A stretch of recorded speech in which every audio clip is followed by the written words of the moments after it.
Hey guys, welcome back to the channel. This is a story about what if Deku returned as the Iron Revenant Part 1.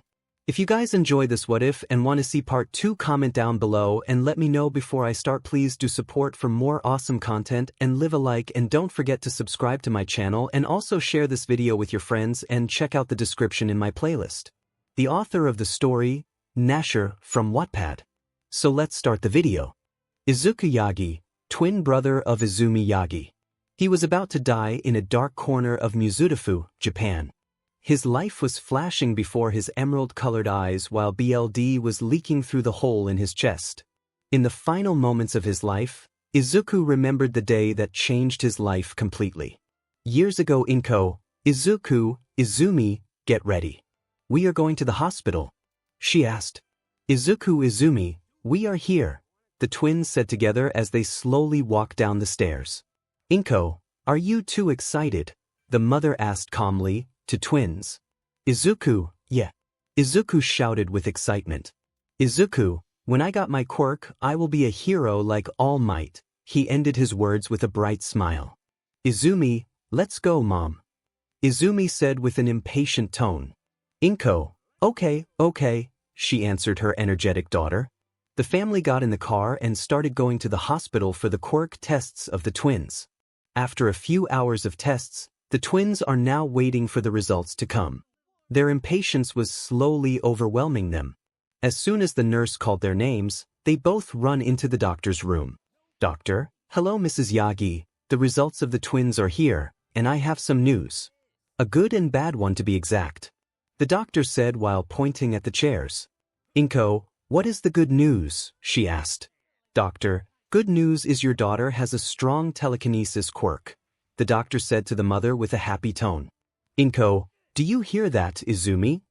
Inko said to her daughter with a smile. Izumi, yes, I will be the best hero, she shouted, her voice filled with happiness and relief of having a good quirk. Then, Inko turns the doctor and asked.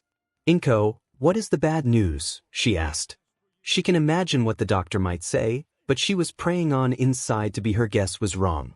Doctor, well, Mrs. Yagi, your son Izuku is quirkless. The doctor answered the question with sadness in his voice. Izuku, no. It can't be true. There has to be a mistake. I can't be quirkless, shouted the boy, with a sad and denying tone. He didn't want to believe what the doctor said. Doctor, I am sorry, but that's the truth, the doctor said while lowering his head. He couldn't look at the boy's emerald-colored eyes. The doctor's room was silent now. Inko and the doctor was lower their head while Izumi didn't even care about her brother's condition. Thanks for everything, doctor. Izuku, let's go home, said the mother of the twins with a neutral tone while getting up from her chair. As the twins followed their mother to the car, nobody didn't even try to start a conversation. Izuku has just stayed silent for the whole ride. He was still trying to handle the pain and sorrow that came with what the doctor told him. When they arrived at their home, Izuku ignored his father and runs straight to his room with tears running down his cheeks. Tashinori, I was wondering when you three will return, so what happened at the hospital? He asked. Izumi has a strong telekinesis quirk, but Izuku is quirkless. Mother of the twins answered her husband's question with a little bit of sadness in her voice. Izumi, did you hear it, father? I can be the best hero, Izumi said while hugging her father with a big smile. Tashinori, that's great news, Izumi. So we should start training soon if you want a best. But today let's celebrate your quirk, the father said while returning the hug to his daughter. He was so happy now. He didn't think about his son. Izumi had a great quirk, so that's enough for him. Izumi, okay, Dad. I will show everyone I am the best, Izumi said with a voice filled with pride. She knew she could finally become the hero she was destined for. Her arrogance was filled her head so much. She didn't think about the green-haired brother like her father. While this is happening in the living room, little Izuku was alone in his room, crying while watching his favorite hero, All Might's video of saving people. Izuku was still in shock because of what he learned today. He was quirkless. He can't be a hero anymore. All of his hopes and dreams were shattered into million pieces. Izuku, why? Why me? Why this needs to happen to me? Izuku asked himself with red puffy eyes. He didn't notice his mother open the door of his room. "Inko, Izuku," she said while looking inside of his son's darkened room. Izuku tried to hold himself together while looking at the open door of his room to see his mother's worried look towards him. "Inko, are you all right, sweetheart?" she asked with a soothing voice to calm her little boy down. "Izuku, Mom, can I be a hero like All Might even without a quirk?" he asked his mother in tears. Inko doesn't know what to say now. She knew how hard it can to be a hero without a quirk to help him, while fighting villains or when saving the civilians. She didn't even want to think about how bad people will some people to him because he was quirkless. After all, in this society, your quirk determines how well your life be. If you are quirkless, then you are nothing. "Inko, I am sorry. Izuku," was the only thing she can manage to say. She hugged her son with tears on her cheeks. The mother and son sit like that for some time. Inko was thinking about what to do for his son while Izuku sat down without a single word. The next day twins are in the park, Izuku sitting along in the shade of a tree, while Izumi is talking with her friends, Katsuki Bakugo and Shoto Todoroki. Katsuki: "Hey Izumi, what happened yesterday? What kind of quirks you two get?" the explosive blonde asked with curiosity. Shoto: "Yeah, I was wondering too," the dual-haired boy said with a cold tone like always. Izumi: "I got a strong telekinesis quirk, but Izuku is quirkless. I don't know what to do. He still thinks he can be a hero. We all know quirkless people can't be heroes." Katsuki: "Yeah, you are right. They should be sitting at their home and praise us while we do our job," said the explosive blonde, with confidence and arrogance was overflowing from his words. Shoto: "How about we use our quirks on him to make him give up so he can know his place?" asked the dual-haired boy. Izumi: "It's a good idea. We will show him how weak he is compared to us," Izumi said with a wicked smile. Katsuki and Shoto looked at her with a similar smile on their face. So the trio starts walking towards the green-haired boy sitting peacefully in the shade of the big tree. When they come in front of him, Izumi starts speaking. "Izumi, Izuku, do you still want to be a hero after learning you don't have a quirk?" she asked with a cold tone. Izuku looks up to see his sister and his two friends standing above him. He was still sad from yesterday, but his will and determination were still there, so he answered his sister's question with a happy smile. Izuku: "Yes, I still want to be a he," his words interrupted by his blonde friend, with an explosion to his face. Katsuki: "Give up, Izuku, you are worthless, weak, you don't even have a quirk. How do you think to be a hero without one?" the blonde said, while sparks were coming from his hands. Shoto: "You are even more worthless than those people with weak quirks," Shoto said while freezing Izuku's legs and arms so he can't do anything. Izumi: "Yeah, you are just Deku," she said, with all of her hatred on the last word. Then she punched Izuku on the stomach. Little Izuku doesn't even realize what happened. He has suddenly started getting beaten by his friends and his sister. He tried to resist, but his resistance was in vain.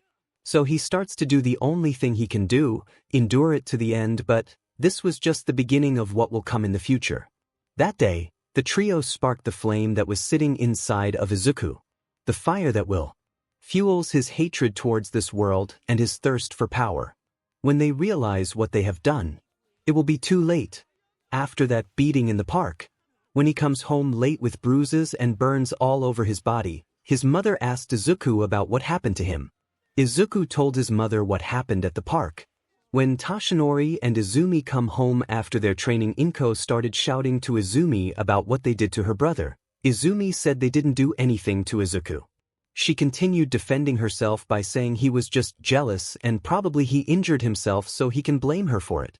She even told her mother she can ask Katsuki and Shoto about how they didn't even see Izuku today. How they three just play with each other. Inko didn't believe what Izumi said because he knew Izuku well. He is not the type of kid that can do something like that. So she looked at her husband to say something about it, but she was surprised when her husband defended her daughter about telling the truth. This was the start of the many fights that are going to occur. fights are going to destroy this family in time. That day, Izuku vowed himself to get stronger and erased his father, his sister, and his 2 friends from his memory. They are just nothing to him like he is nothing to them. Years after of Torture's life, 𝗵𝗂 and Toshinori got divorced. 𝗵𝗂 took Izuku while Toshinori takes Izumi. When they got divorced, 𝗵𝗂 told everything about herself and his ex-husband, how she is actually number 17 hero, Emerald Tornado, and Toshinori was number 1 hero, All Might. Izuku was shocked to hear about his but father was being his idol. After learning the truth, Izuku lost his faith in most of the heroes.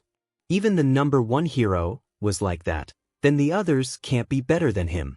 Spark in Izuku's heart was turned into a bright flame that day, a fire that will someday destroy this wretched world.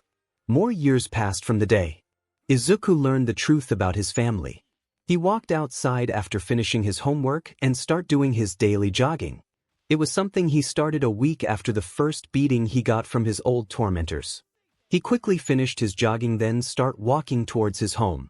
While still thinking about the thing motivating him to get stronger, his but father still found strength in himself to be called number 1 hero after everything he has done to them.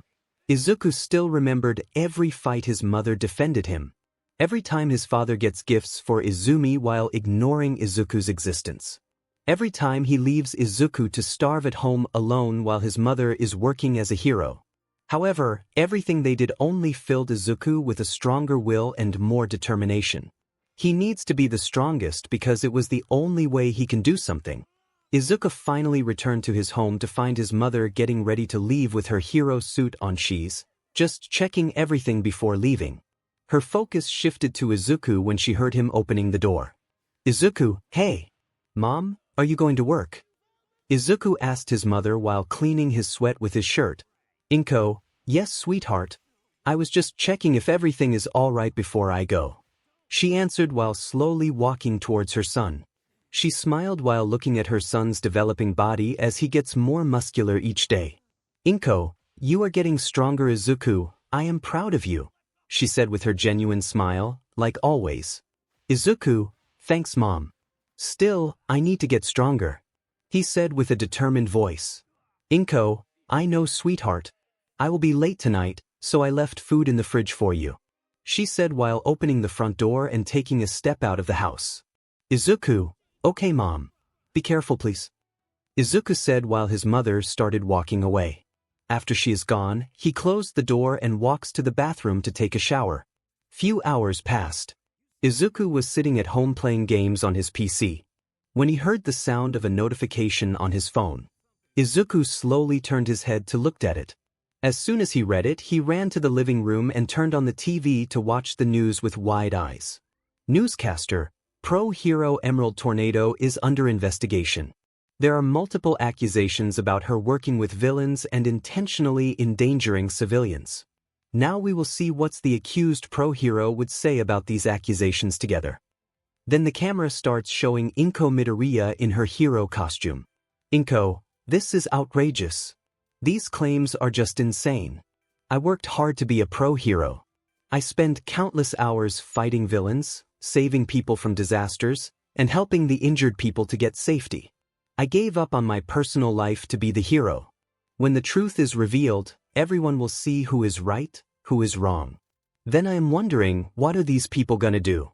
As the screen returns to the newscaster as she starts speaking again. Newscaster, like you, all see dear viewers. She denied all accusations and challenged all the accusers. Investigation on the pro hero will continue in the coming days. When we'll get updates about it, we will be back. That's it for today's Izuku shuts down the TV thinking about accusations. He knew his mother never done these things, so why someone wants to falsely accuse her, and more importantly, who are those people? As Izuku starts wondering about these people while waiting for his mother's return. Because of the news, he lost his appetite. An hour later, 𝗵𝗂 returned to the home. Izuku looked at his mother. Her eyes are red and puffy from crying after today's event. Izuku walks to his mother and hugs her. The mother and son stayed like that for a minute in silence without speaking a word. They both sit on the couch, then Izuku finally broke the silence between them. "Izuku, it's gonna be alright, Mom. I know you didn't do those things," he said to his mother with a soothing voice. He knew how honorable a hero his mother was, so accusations like this hurt her even more. "Inko, thank you, sweetheart, it's just, I don't know why someone accuses me like that. Everything I did for people was not enough." Pro Hero asked herself while getting calmer thanks to her son. Mother and son stay like that for some time. It's like the old times, but the difference is now, the son was soothing the mother. At least they still have each other to calm them down even after events like this. Years passed from the eventful night. Inko's investigation was still ongoing even after all this time. People who accused her were doing whatever they can do to keep her investigation going. The mother and son knew this is just someone's twisted game to take everything they have. In this passing time, Inko's rank went down dramatically from 17 to 83. She lost quite the popularity on the polls because of this damned investigation. Her loyal fans were still defending her while Izuku doing his best to help her. Like everything happening isn't bad enough, All Might has started throwing shade onto his ex-wife as well. Him being the #1 hero made people believe what he said was the truth. He is the symbol of peace, so he can't be lying, right? Was the only thing they believe.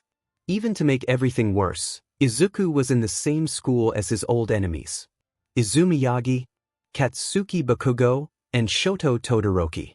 Like someone wants to make the mother and son's life miserable. The trio was messing with Izuku every day about his mother. They trash talk about her every day, and they even push other students to speak badly about her too. Izuku was furious inside, but he only gives simple answers to defend her, even how much he wants to beat them to death on the inside. Some time passed.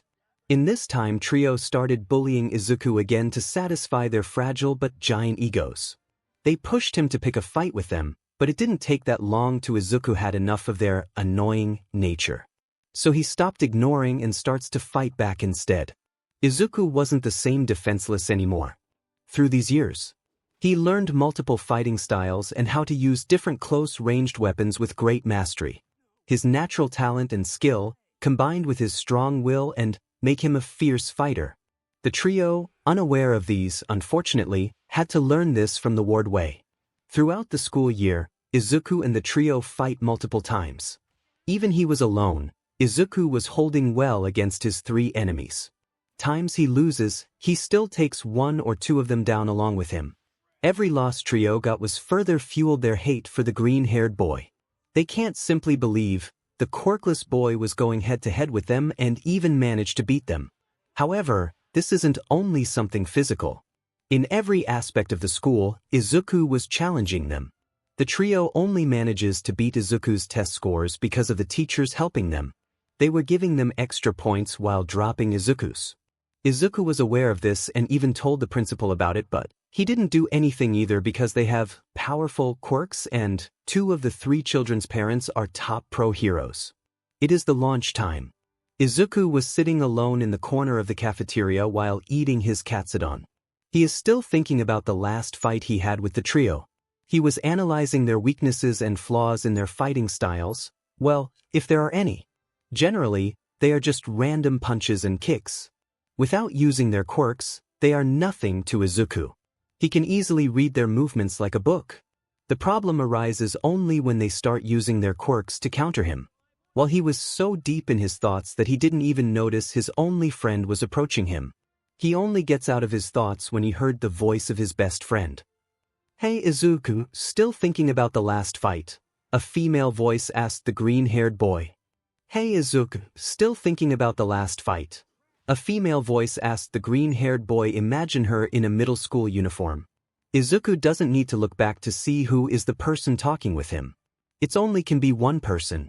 There was only one person who didn't ignore or try to harass Izuku.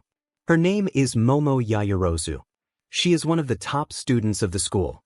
She was an appealing girl with a powerful quirk. On top of it all, she is coming from one of the wealthiest families in Japan.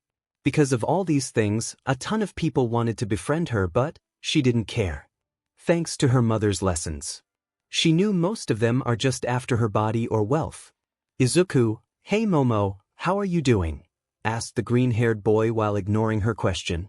"Momo, as you know, boring lessons and annoying people, standard," she answered while sitting in front of him. "Momo, but you didn't answer my question, so I take that as a yes," said the raven-haired girl. The green-haired boy looks at his friend's onyx-colored eyes. He isn't surprised when she tells what he is thinking. Thanks to all the time they spent together and with the help of her observant nature, she can predict what he might be thinking. "Izuku, you know me well. That's why I didn't answer your question," the boy said with a small smile. "Momo, you didn't forget about our training today, do?" the girl asked. She knows Izuku doesn't forget about things like that, but she wants to be sure about it. "Izuku, of course I remember, don't worry about it. At your place after school like always," the green-haired boy answered. "Momo, good, see you later Izuku," she said with a happy tone while hugging her best friend. "Izuku, not if I see you first," Izuku said with a smile while he returned the hug to his best friend. After they broke the hug, both of them started walking to their respective classes. In his classroom, Izuku was looking out the window. The school was about the end. Other students getting ready to leave while Izuku was thinking about the raven-haired girl. They form a friendship, but, for Izuku, there is more to it. Last 2 weeks, he was thinking about her even more. He likes everything about her. Her intelligence, her beauty, her manners, and her strong will are just some of the things Izuku liked about her. Their similar thoughts about society, humans, and heroes were the only of the many reasons for their strong bond. Having someone who shares his ideas about how corrupted and evil this society is, how is the only thing people care about is fame and wealth. How for society quirkless peoples are just nothing and a waste of space. If a quirkless person and a person with a quirk needed the same medical treatment, the person with a quirk was always the first to get help. This rule applies to everything from finding a job to even getting adopted. Because if they had a choice, why someone wants a quirkless child? In this world, if you are quirkless, then you are always second to everyone for everything. This didn't affect Izuku because his mother was a pro hero. After the bell, he was about to leave, but he is stopped by his blonde-haired enemy. Izuku looked at the boy with anger while Explosion Quirk user decided to break the silence. "Bakugo, hey Deku. I know you are going to Ponytail's house, stay away from her," the blonde boy said with so much venom in his voice. "Izuku, it's none of your business where I go, you walking firecracker," Izuku answered with equal venom. "Bakugo, you don't deserve her, you quirkless bastard," the Explosion Quirk user said with jealousy in his voice. He liked the Yayurzu, but she didn't care about him. This only angered him more because he was one of the top dogs in school, so she must want to be with him. "Izuku, it doesn't concern you who I am with. If you don't want to be sent to hospital again, I highly recommend you to shut the F up." Izuku yelled at him while walking out of the classroom without giving the blonde boy a chance to stop him, leaving the angry Explosion Quirk user alone inside. Izuku walks outside of school, where his friend was waiting for him. She saw Izuku and waved to him so he can find her. "Momo, you get out late. What happened?" she asked with curiosity. "Izuku, it's the firecracker just talking nonsense," Izuku answered with a calm voice, but hints of anger were present in it. "Momo, okay then, it's good he didn't try to start a fight again," she said with her usual calm tone. "Izuku, of course he didn't try. He was alone. He knows he can't risk it after the last alone fight," Izuku told with a little bit of pride in his voice. He was right at the end, in the last fight without anyone. Bakugo was beaten so bad, he was sent to the hospital with both of his broken from multiple places, so trying to fight with Izuku alone again was not a good move, unfortunately. Bakugo's giant ego and his short temper have become his downfall that day.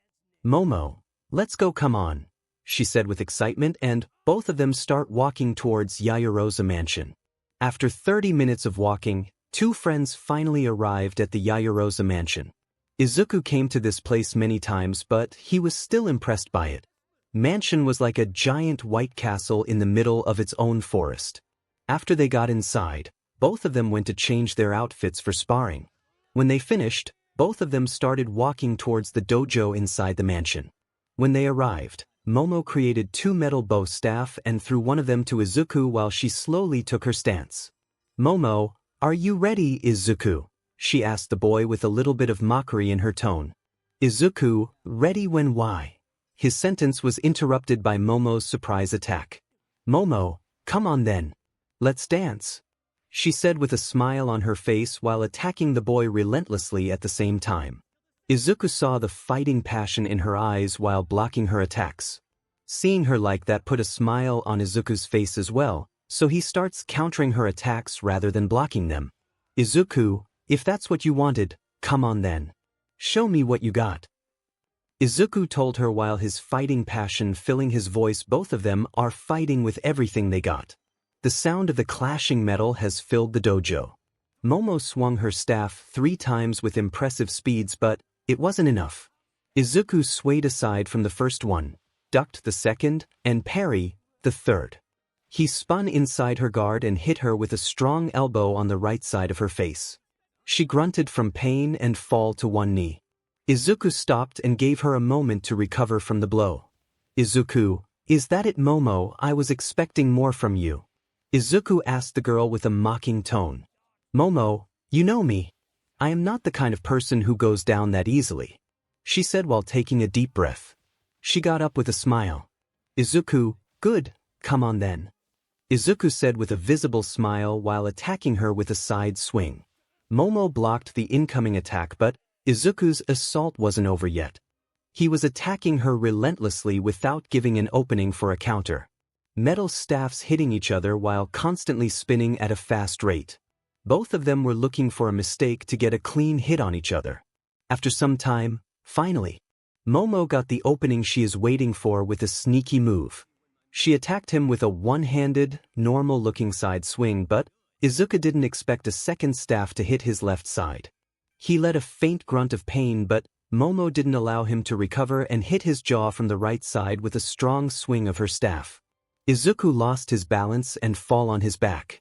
Momo uses this moment to go for the finishing move, but Izuku slipped her feet with a swipe of his leg, and in an instant, he got on top of her while locking her to the ground before she can do something. "Izuku, that was a great move. But it's over now," Izuku tells her while trying to stabilize his breathing. Momo tried to move, but she was locked in her place completely, so she just hit the ground with her hand 3 times to indicate she gave up. Izuku slowly lessened his grip on her to allow her to fix herself as their eyes locked with each other. His emerald-colored eyes, looking straightly into her onyx ones.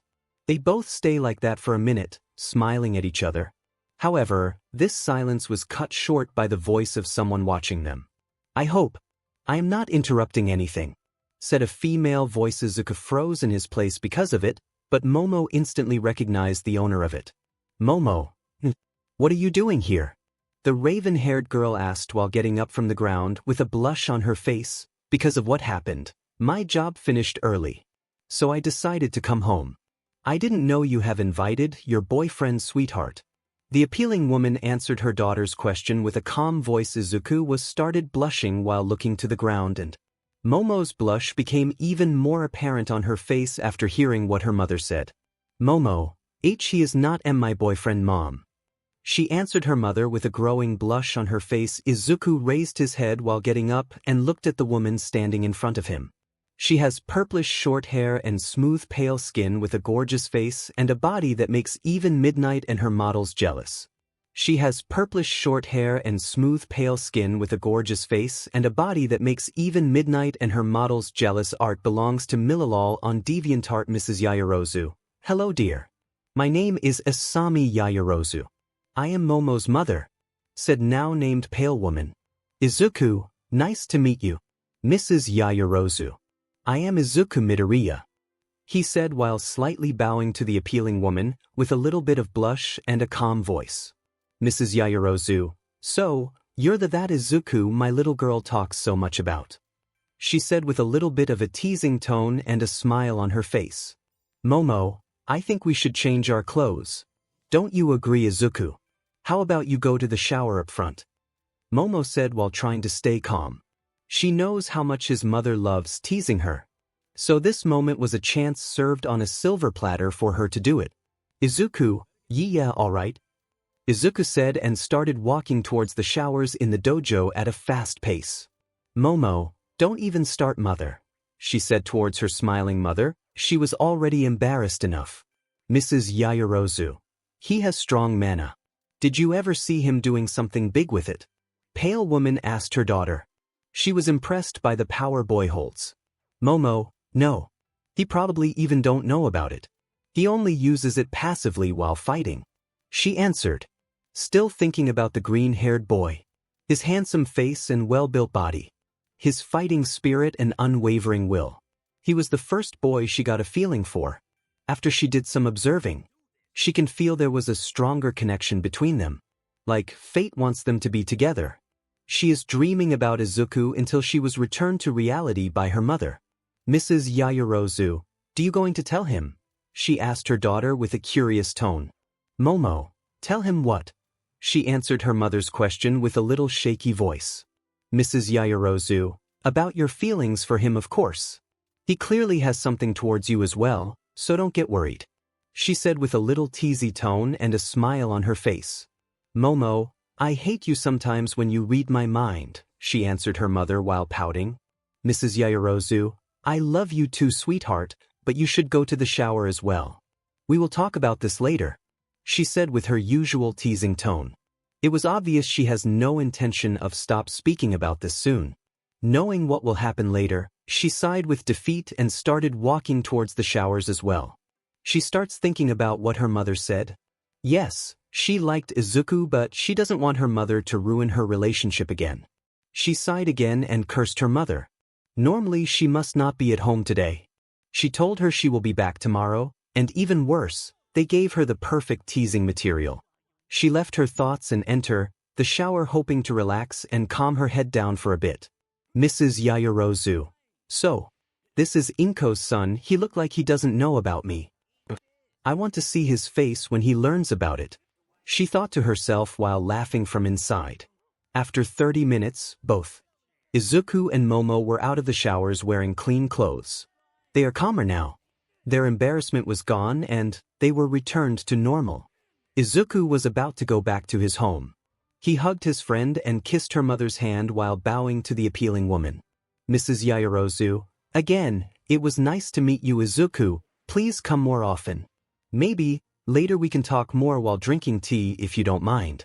I just want to know you a little better, she said with her appealing smile. Izuku, it was nice to meet you as well, Mrs. Yayurzu. I will if I can, but thanks for the offer anyway, he said with a smile of his own while slightly bowing again. Momo, goodbye, Izuku. See you tomorrow, Momo said with a blush while hugging again to her best friend. Izuku, see you later, Momo. Goodbye, he said while returning the hug. Before he can leave, Mrs. Yayurzu pulled him up close and whispered to him. Mrs. Yayurzu, please can you say hi to Inko for me and tell her I will visit soon, she said with a gentle tone. Izuku, do you know my mother? Izuku asked with a curious tone. He didn't know Mrs. Yayurzu and his mother know each other because his mother never talked about her before. Instead of an answer, he only got a smile. He was so curious right now and he is definitely going to ask his mother about her. Izuku got out of the mansion and started going towards the train station to get back home while thinking about today. This was the first time he meets with Miss Yayurzu, but somehow, she knew her mother and even she seemed close with her. He keeps wondering about how they might be know each other while slowly walking towards the station. After 2 hours, Izuku finally returned to his home. After opening the door, he sees his mother making dinner while listening to music. She looked like she was in a good mood. The smell of the food was filling his nose and make him even more hungry. Izuku, hey mom. I am home, he said while hugging her mother from behind. Inko, hi sweetie. How was your day? She asked without looking back while still cutting the tomatoes. Izuku, well, today was an interesting day. I meet with Momo's mother today, he said while remembering the moment she caught them in an awkward position. Inko, is she was the girl you are talking about a lot? She asked while trying to remember the girl's last name. Izuku, yeah, she is. Her mother told me to say hi to you and she said, she will visit you soon. She was like, knows you. Do you two met before? Izuku asked. He is still curious about how she knew her mother's name. 𝗵𝗃, I am not so sure. What was her name? She asked. She was interested in this woman. She hasn't spoken with a lot of people in the last few years. Izuku, it's Asami Yayurzu. Do you know her? Izuku asked. When 𝗵𝗃 heard her name, she stopped for a second completely, and a dead silence has filled the house. Izuku, I take that silence as a yes. She is a friend of yours? He asked while one eyebrow raised, waiting for an answer. 𝗵𝗃, yes, she is a good friend of mine. I knew she has a daughter, but I didn't know you are friend with her, she said while smiling and returned to cutting the tomatoes for the salad. Izuku, oh good. Well, I have homework to do. I will be upstairs if you need me, he said while going to the stairs and started walking up to his room. 𝗵𝗃, well, this will be difficult to explain later. I hope he doesn't freak out when he learned, she said while sighing and returned her attention to making dinner. 3 days passed. It was Friday now. Momo Yayurzu was at home getting ready to go out to visit someone with her mother. She was wearing a long-sleeved loose white t-shirt and light blue jean shorts with red sneakers, while her mother was wearing a white cotton lawn shirt and black jeans with thigh-high suede boots. Her dark purple lipstick was the only makeup she has on her face. The mother and the daughter get in the car and Mrs. Yayurzu started speaking. Mrs. Yayurzu, this is the address for the place we are going to shun. How long it will take to go there? The pale woman asked while giving the address to the driver. Shun, it will take around 25 minutes, 𝗵𝗃. The driver answered to pale lady's question with a calm and gentle tone. The driver started the car and they get out of the mansion.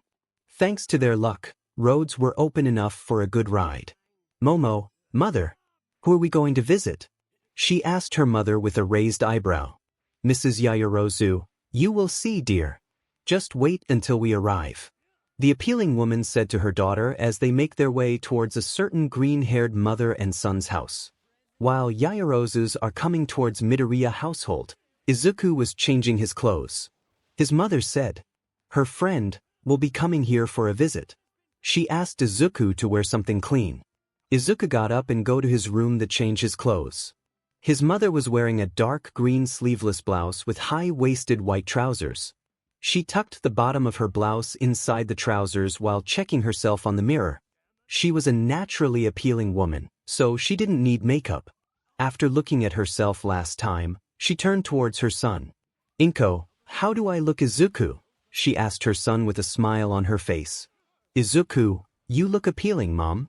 If you are preparing this much, this person must be important to you, Izuku asked her mother with a curious voice.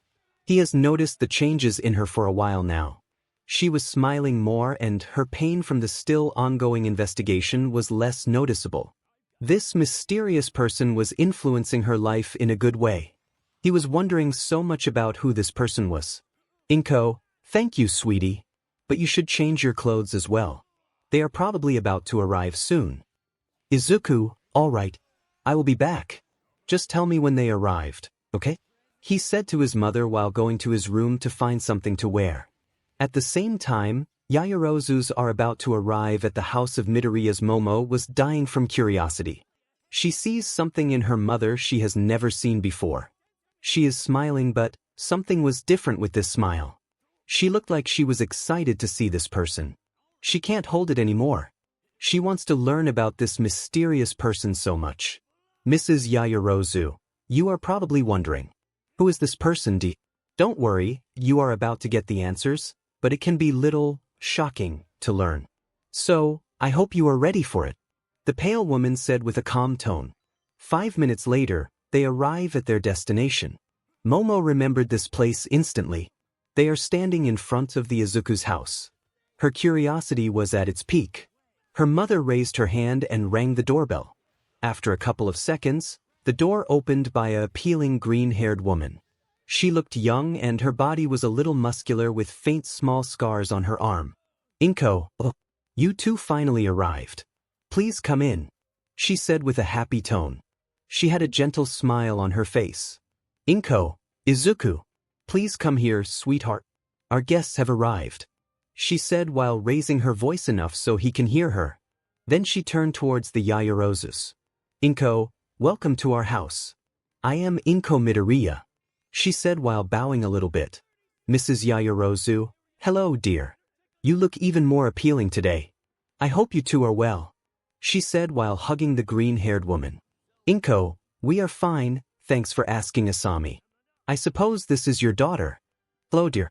Nice to meet you," she said while extending her hand to the young Yayorozu.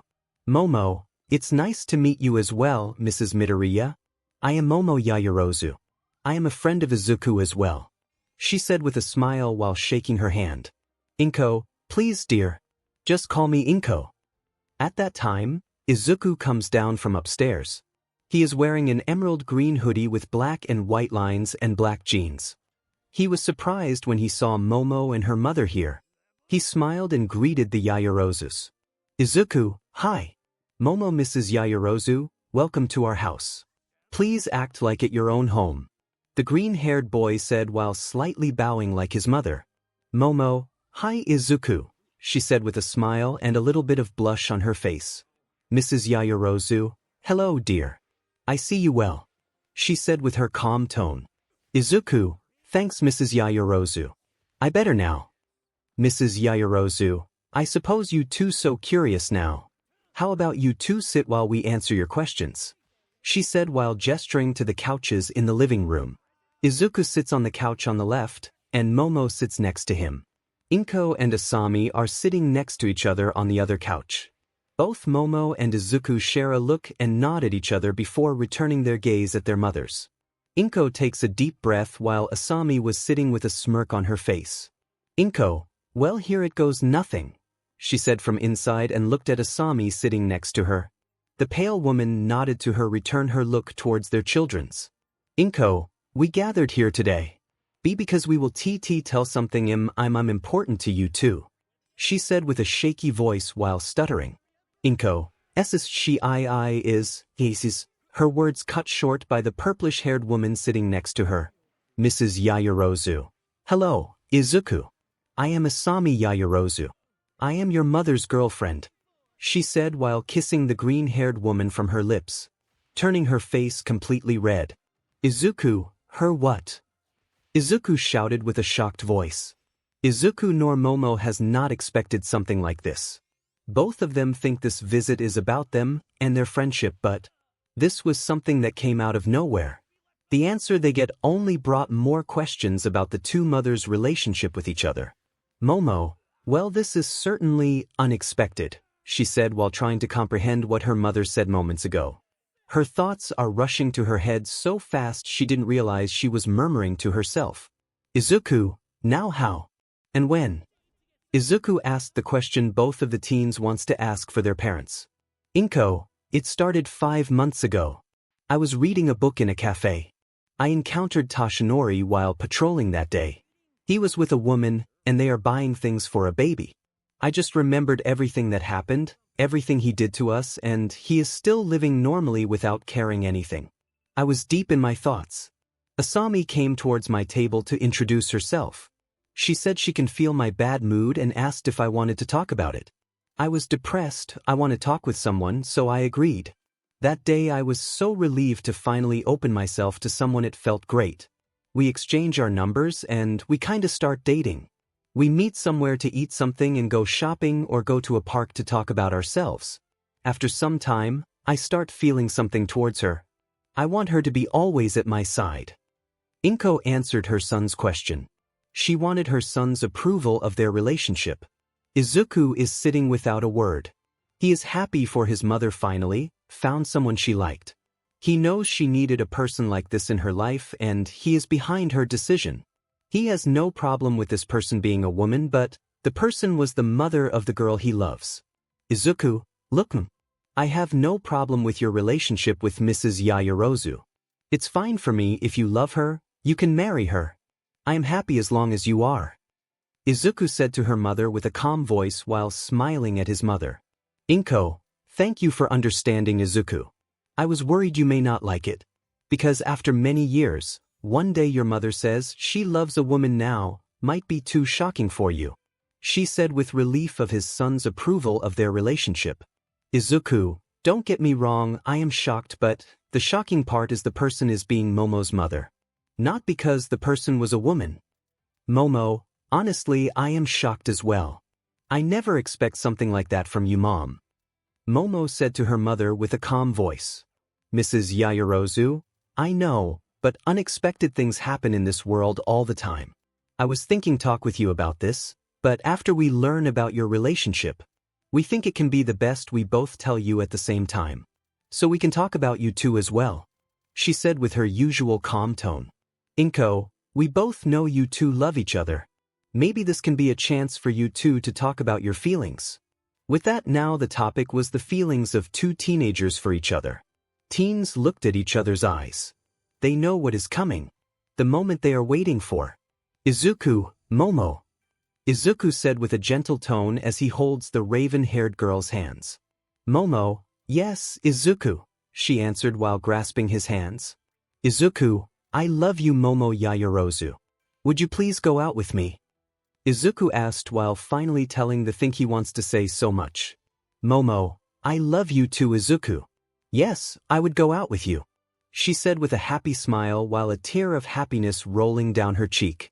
She comes closer to Izuku as he does the same. Now they are staying like at the dojo, just inches apart from each other as they got slowly even more closer. Their lips finally touch each other and they kissed with passion and love. Teens were enjoying the appealing moment that they are waiting for to happen. The new couple breaks the kiss after a minute. They looked at their eyes with relief and happiness of being together now. While the teens, enjoying this moment, the mothers start to talk with each other. Asami, I told you there is nothing to worry about. Look, it went fine. Now they are together. We can be together more as well, she said while kissing the green-haired woman's cheek. 𝗵𝗃, you're right, she said while turning towards the pale woman. 𝗵𝗃, I love you, Asami. Asami, I love you too, 𝗵𝗃. She smiled and kissed the green-haired woman from her lips. After the couples shared their moments, everyone returns to normal. They ate the food 𝗵𝗃 prepared for them at the table. They talk about two mothers' relationship more. Their dates, what they do, places they visited, etc. The teen couple listens to their mothers until the sunset. The next day when Izuku wakes up still sleepy, he rubbed his eyes. When he looked to his side, he found Momo sleeping beside him. Her head was on his chest. Izuku smiled and kissed her forehead while gently caressing her cheek and hair. Izuku, hey, appealing, wake up. It's already morning, he said with a calm and low voice. Momo slowly waking up, stretched and kissed the Izuku. It's the best sight for her to wake up, the man he loves sleeping beside her while caressing her hair and waking her up with a kiss. Momo, morning love, she said while kissing Izuku. Izuku, did you sleep well? He asked the raven-haired girl while holding her. Momo, yeah, it's the best sleep I ever had. Momo answered with a smile. Izuku, how about going on a date today? Izuku asked. Momo, a date, huh? All right, but let's cuddle for now. She smiled and pulled Izuku closer. While the young couple in their cuddle time, 𝗵𝗃 wakes up with someone beside her, and her head was on something soft. She looked up a little to see Asami sleeping naked. Memories of the appealing night they spent came back to her. She really missed these nights because of Asami's job and her hero work. They couldn't spend that much time in the last couple of weeks. 𝗵𝗃 smiled and kissed her to wake her up. Lemon 𝗵𝗃, my love, wake up please. We need to make breakfast, she said while kissing Asami's body from different places. After a couple of seconds, the pale woman waked up from the pleasure of her lover's kisses. She stretched for a moment and hugged tightly to her lover. Asami, I know you don't like to skip breakfast, but for today let's enjoy the morning. We can eat later, she said while kissing 𝗵𝗃. 𝗵𝗃 stopped for a moment, but quickly she returned to kissing Asami's body. She doesn't need to answer with words. Her actions can answer just well. The appealing woman's body twitched from the pleasure. She understands what 𝗵𝗃 implying to last night was great, but it's not enough for them.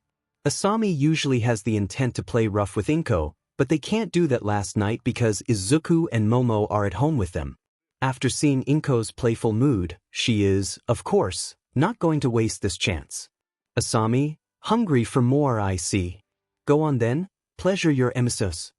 She whispered to the green-haired woman with a stuck voice. She starts touching her body and kissing her from different places as well. Charmed by her words, 𝗵𝗃 starts doing what she asked. She goes down in bed and slowly goes up while kissing her legs and thighs until she comes to her pages. She slowly kisses and licks her while giving Asami an insane pleasure while moans of the pale woman filled their room. Asami holds 𝗵𝗃's head with her hand, pushes her even more. 𝗵𝗃 suddenly feels a tongue on her pee-pee as well. She twitched from the sudden pleasure.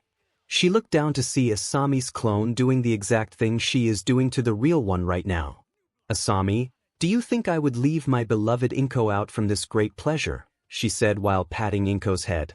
𝗵𝗃 keeps going with what she is doing while another clone puts her tongue in the green-haired woman's, but while another one starts sucking her 𝗕𝗪𝗧𝗔𝗂𝘁 and 𝗕𝗵𝗃𝗫 the other one. She twitched again and give a slight from the pleasure she is getting right now. Asami was always good at this than she ever could because of her clones. Asami, I am leaking 𝗵𝗃. Drink every single drop of my nectar. She said while and pushing 𝗵𝗃's face on her pee-pee as her fluids flowing her mouth. As she ordered 𝗵𝗃 hold every drop and swallowed in front of her eyes to see. A smile appeared on the pale woman's face while 𝗵𝗃 is drinking every drop of her love. Asami, good girl. Now it's time for your reward. She said with a stuck tone and kissed the green-haired woman on her lips. The clone that was satisfying 𝗵𝗃's pee-pee is disappeared, and real Asami took her place. While other clones, still playing with 𝗵𝗃's butt and melons. After a couple of minutes, 𝗵𝗃 come on her lover's mouth as she collapsed from the insane pleasure. Asami, that was great. Your nectar is sweet as you are, my love. The pale woman said while kissing 𝗵𝗃's back and slowly going up, kissing her shoulders and her neck as well. As the older couple keep going for some time as just one round wasn't enough for them. While this is happening, the younger couple fell asleep again. As they dreamed about their first date, the young couple wakes up in each other's arms. They usually don't sleep this much, but for today, they made an exception. After they got out of bed, both of them go to the bathroom, they wash their faces and use the toilet if needed. They go to the kitchen to see their mothers already up, making breakfast. If you can call it breakfast in the middle of the day. The two teens go into the kitchen to greet their mothers and help them for breakfast. While they are eating, Izuku stopped for a moment. He is so used to being only with his mother, now 2 extra people felt weird to him. This feeling was awkward for him, but it was good at the same time. Woman he loved sitting beside him, while his mother's sitting in front of them. 𝗵𝗃, what happened to 𝗧𝗃? The green-haired woman asked his son. Izuku, nothing mom. Asami, do you two have planned something special today? The pale woman asked. Momo, we think going on a date today, the raven-haired girl answered her mother. 𝗵𝗃, that's great. Do you two need anything for your date? She asked. Izuku, don't worry mom. We planned it. Izuku answered her mother with a smile. Asami, all right then. If you need anything, just call 𝗵𝗃 because I need to go somewhere today to get something, and come to the mansion after your date. She said with her calm tone. Momo, what are you going to get, mother? Momo asked her mother with a curious voice. She is like hiding something from her. Asami, you will see it tonight, sweetheart, she said while sipping her tea. After breakfast, Izuku and Momo got up and get ready for their first date. Izuku wears a black shirt and blue jeans, while Momo makes herself a white sweater and black jeans. When they are ready, both of them walk outside to see a driver waiting for them. Momo told the driver to go to Qiashi Ward shopping mall. While they are on the road, Izuku was deep in his thoughts. Momo kissed Izuku's cheek and put her head on his shoulder while holding his hand. Momo, what are you thinking, Izuku? She asked her boyfriend.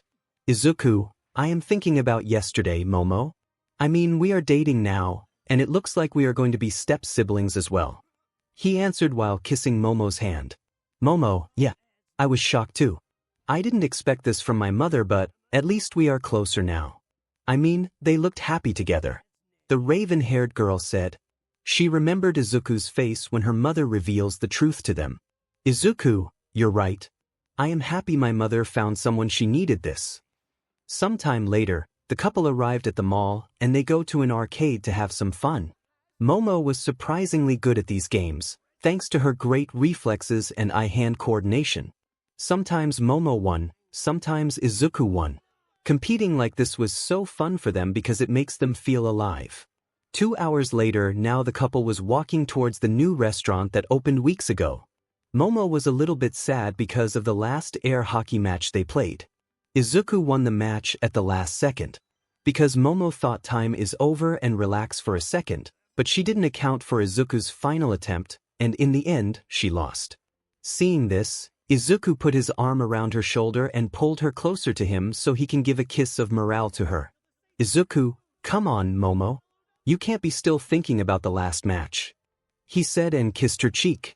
Momo, I lost because of the one mistake at the end. It just frustrates me. She answered and kissed his boyfriend back. Izuku, it's alright Momo, you still played good, it can happen sometimes. Let's eat something and go shopping for some clothes, maybe it can cheer you up. He said with a smile while pulling Momo aside on walkways and kissed her on the lips. After 30 seconds, couple breaks the kiss.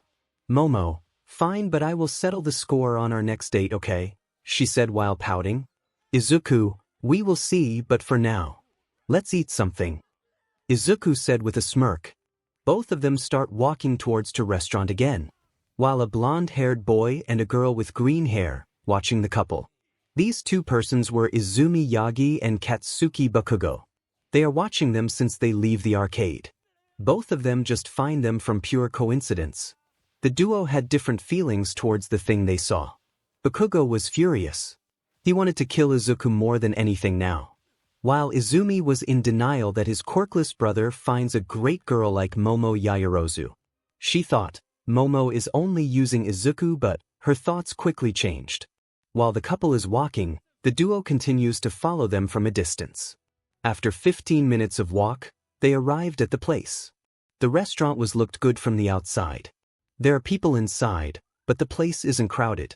Looking around for a minute, they found an empty table in a good place. They both sit, and the waiter comes shortly after to give them the menus. Waiter, hi. I am Aki. I will be your waiter today, she said with a gentle tone and a smile on her face.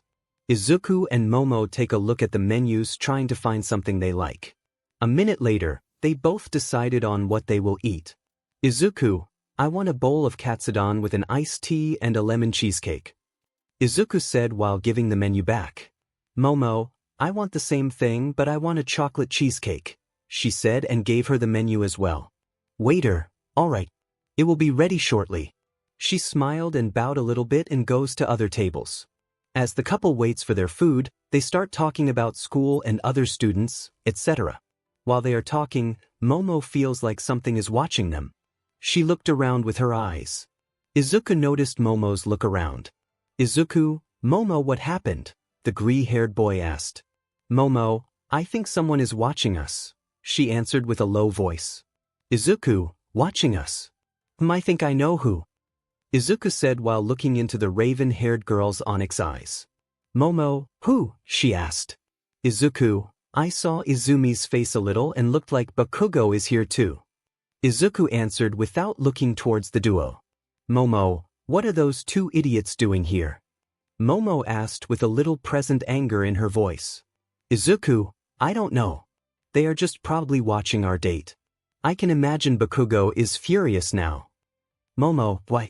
Isn't he always furious? She asked. Izuku, he likes you and we are being together, probably making him angrier than usual, he said with a calm voice. Momo, wow. He is really persistent. I thought refusing him 2 times will be enough, but, oh well, she said with a mocking voice. Izuku, he proposed you? Izuku asked. Momo, he thinks I will be with him because he has a strong quirk 𝗧𝗵𝗲, she said with disgust in her voice. Izuku, ignore them. If they try to do something, just let's get out. I don't want to waste time with them, he said with a calm voice. Momo nodded and they wait for the food. 2 minutes later, their katsudons arrived. Both of them start eating fastly to replenish all the energy they used in the arcade. After they were done eating, they pay for the food and go to shopping for clothes. A couple of hours later they bought a lot of clothes. They choose some of the clothes themselves, and some of them choose by each other. The couple had a lot of fun on their first date, and they get in the car waiting for them in front of the mall. So like that, they are going towards Yayurzu mansion for tonight's event. After the drive to the Yayurzu mansion, Izuku and Momo are now sitting in her room. They both enjoyed their first date. While the two talking, Momo's got a phone call. Izuku, who is it, Momo? He asked. Momo, it's my mom, she said while answering the call. Momo, hi mom. Asami, hi sweetheart. How was your date today? She asked her daughter. Momo, it was great. We had a lot of fun, she said with a smile. Asami, good now. I want you two to get a bath and wear something good. Some of my and Inko's friends will be coming tonight. Just you two don't go over the top. Momo, okay mom. Don't worry, anything else? Asami, that's all for now dear.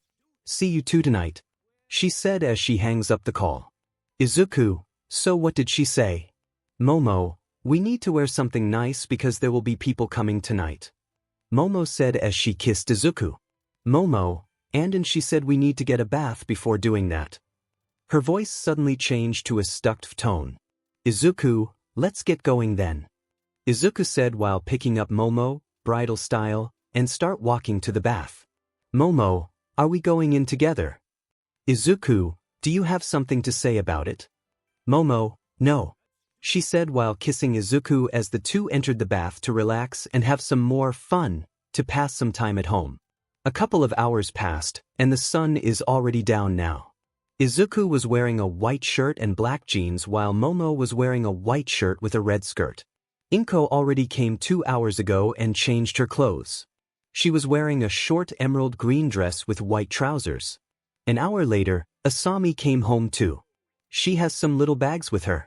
The pale woman rushed to take a bath after greeting her family. 20 minutes later, she comes down while wearing a black blazer with a dark purple shirt inside and black trousers. Everyone is ready now for the guests. Not long after, guests are started coming. An hour later, everyone arrived at the mansion. There are not that many people. Most of them are CEOs of other companies that working with Asami's. Other peoples are Izuku's mother's friends from her hero work. Izuku recognizes some of the people in the crowd. Midnight, Eraserhead, Ryukyu, Best Jeanist, and Snipe were Inko's friends. There is also UA's principal, Nizu. Momo told Izuku that her mother and Nizu were good friends from the past. Izuku nodded while asking Momo why they didn't wear something more appropriate for this kind of party. Momo replied to the green-haired boy that her mother doesn't like people wearing super fancy things because it forces people to shade their true colors. Then the young couple starts talking with some of the heroes in the room. Izuku is talking with Eraserhead or known as Shota Aizawa about other heroes and villains, while Momo is talking with Ryukyu and Midnight about her relationship with Izuku. Inko is talking with Snipe and Best Jeanist.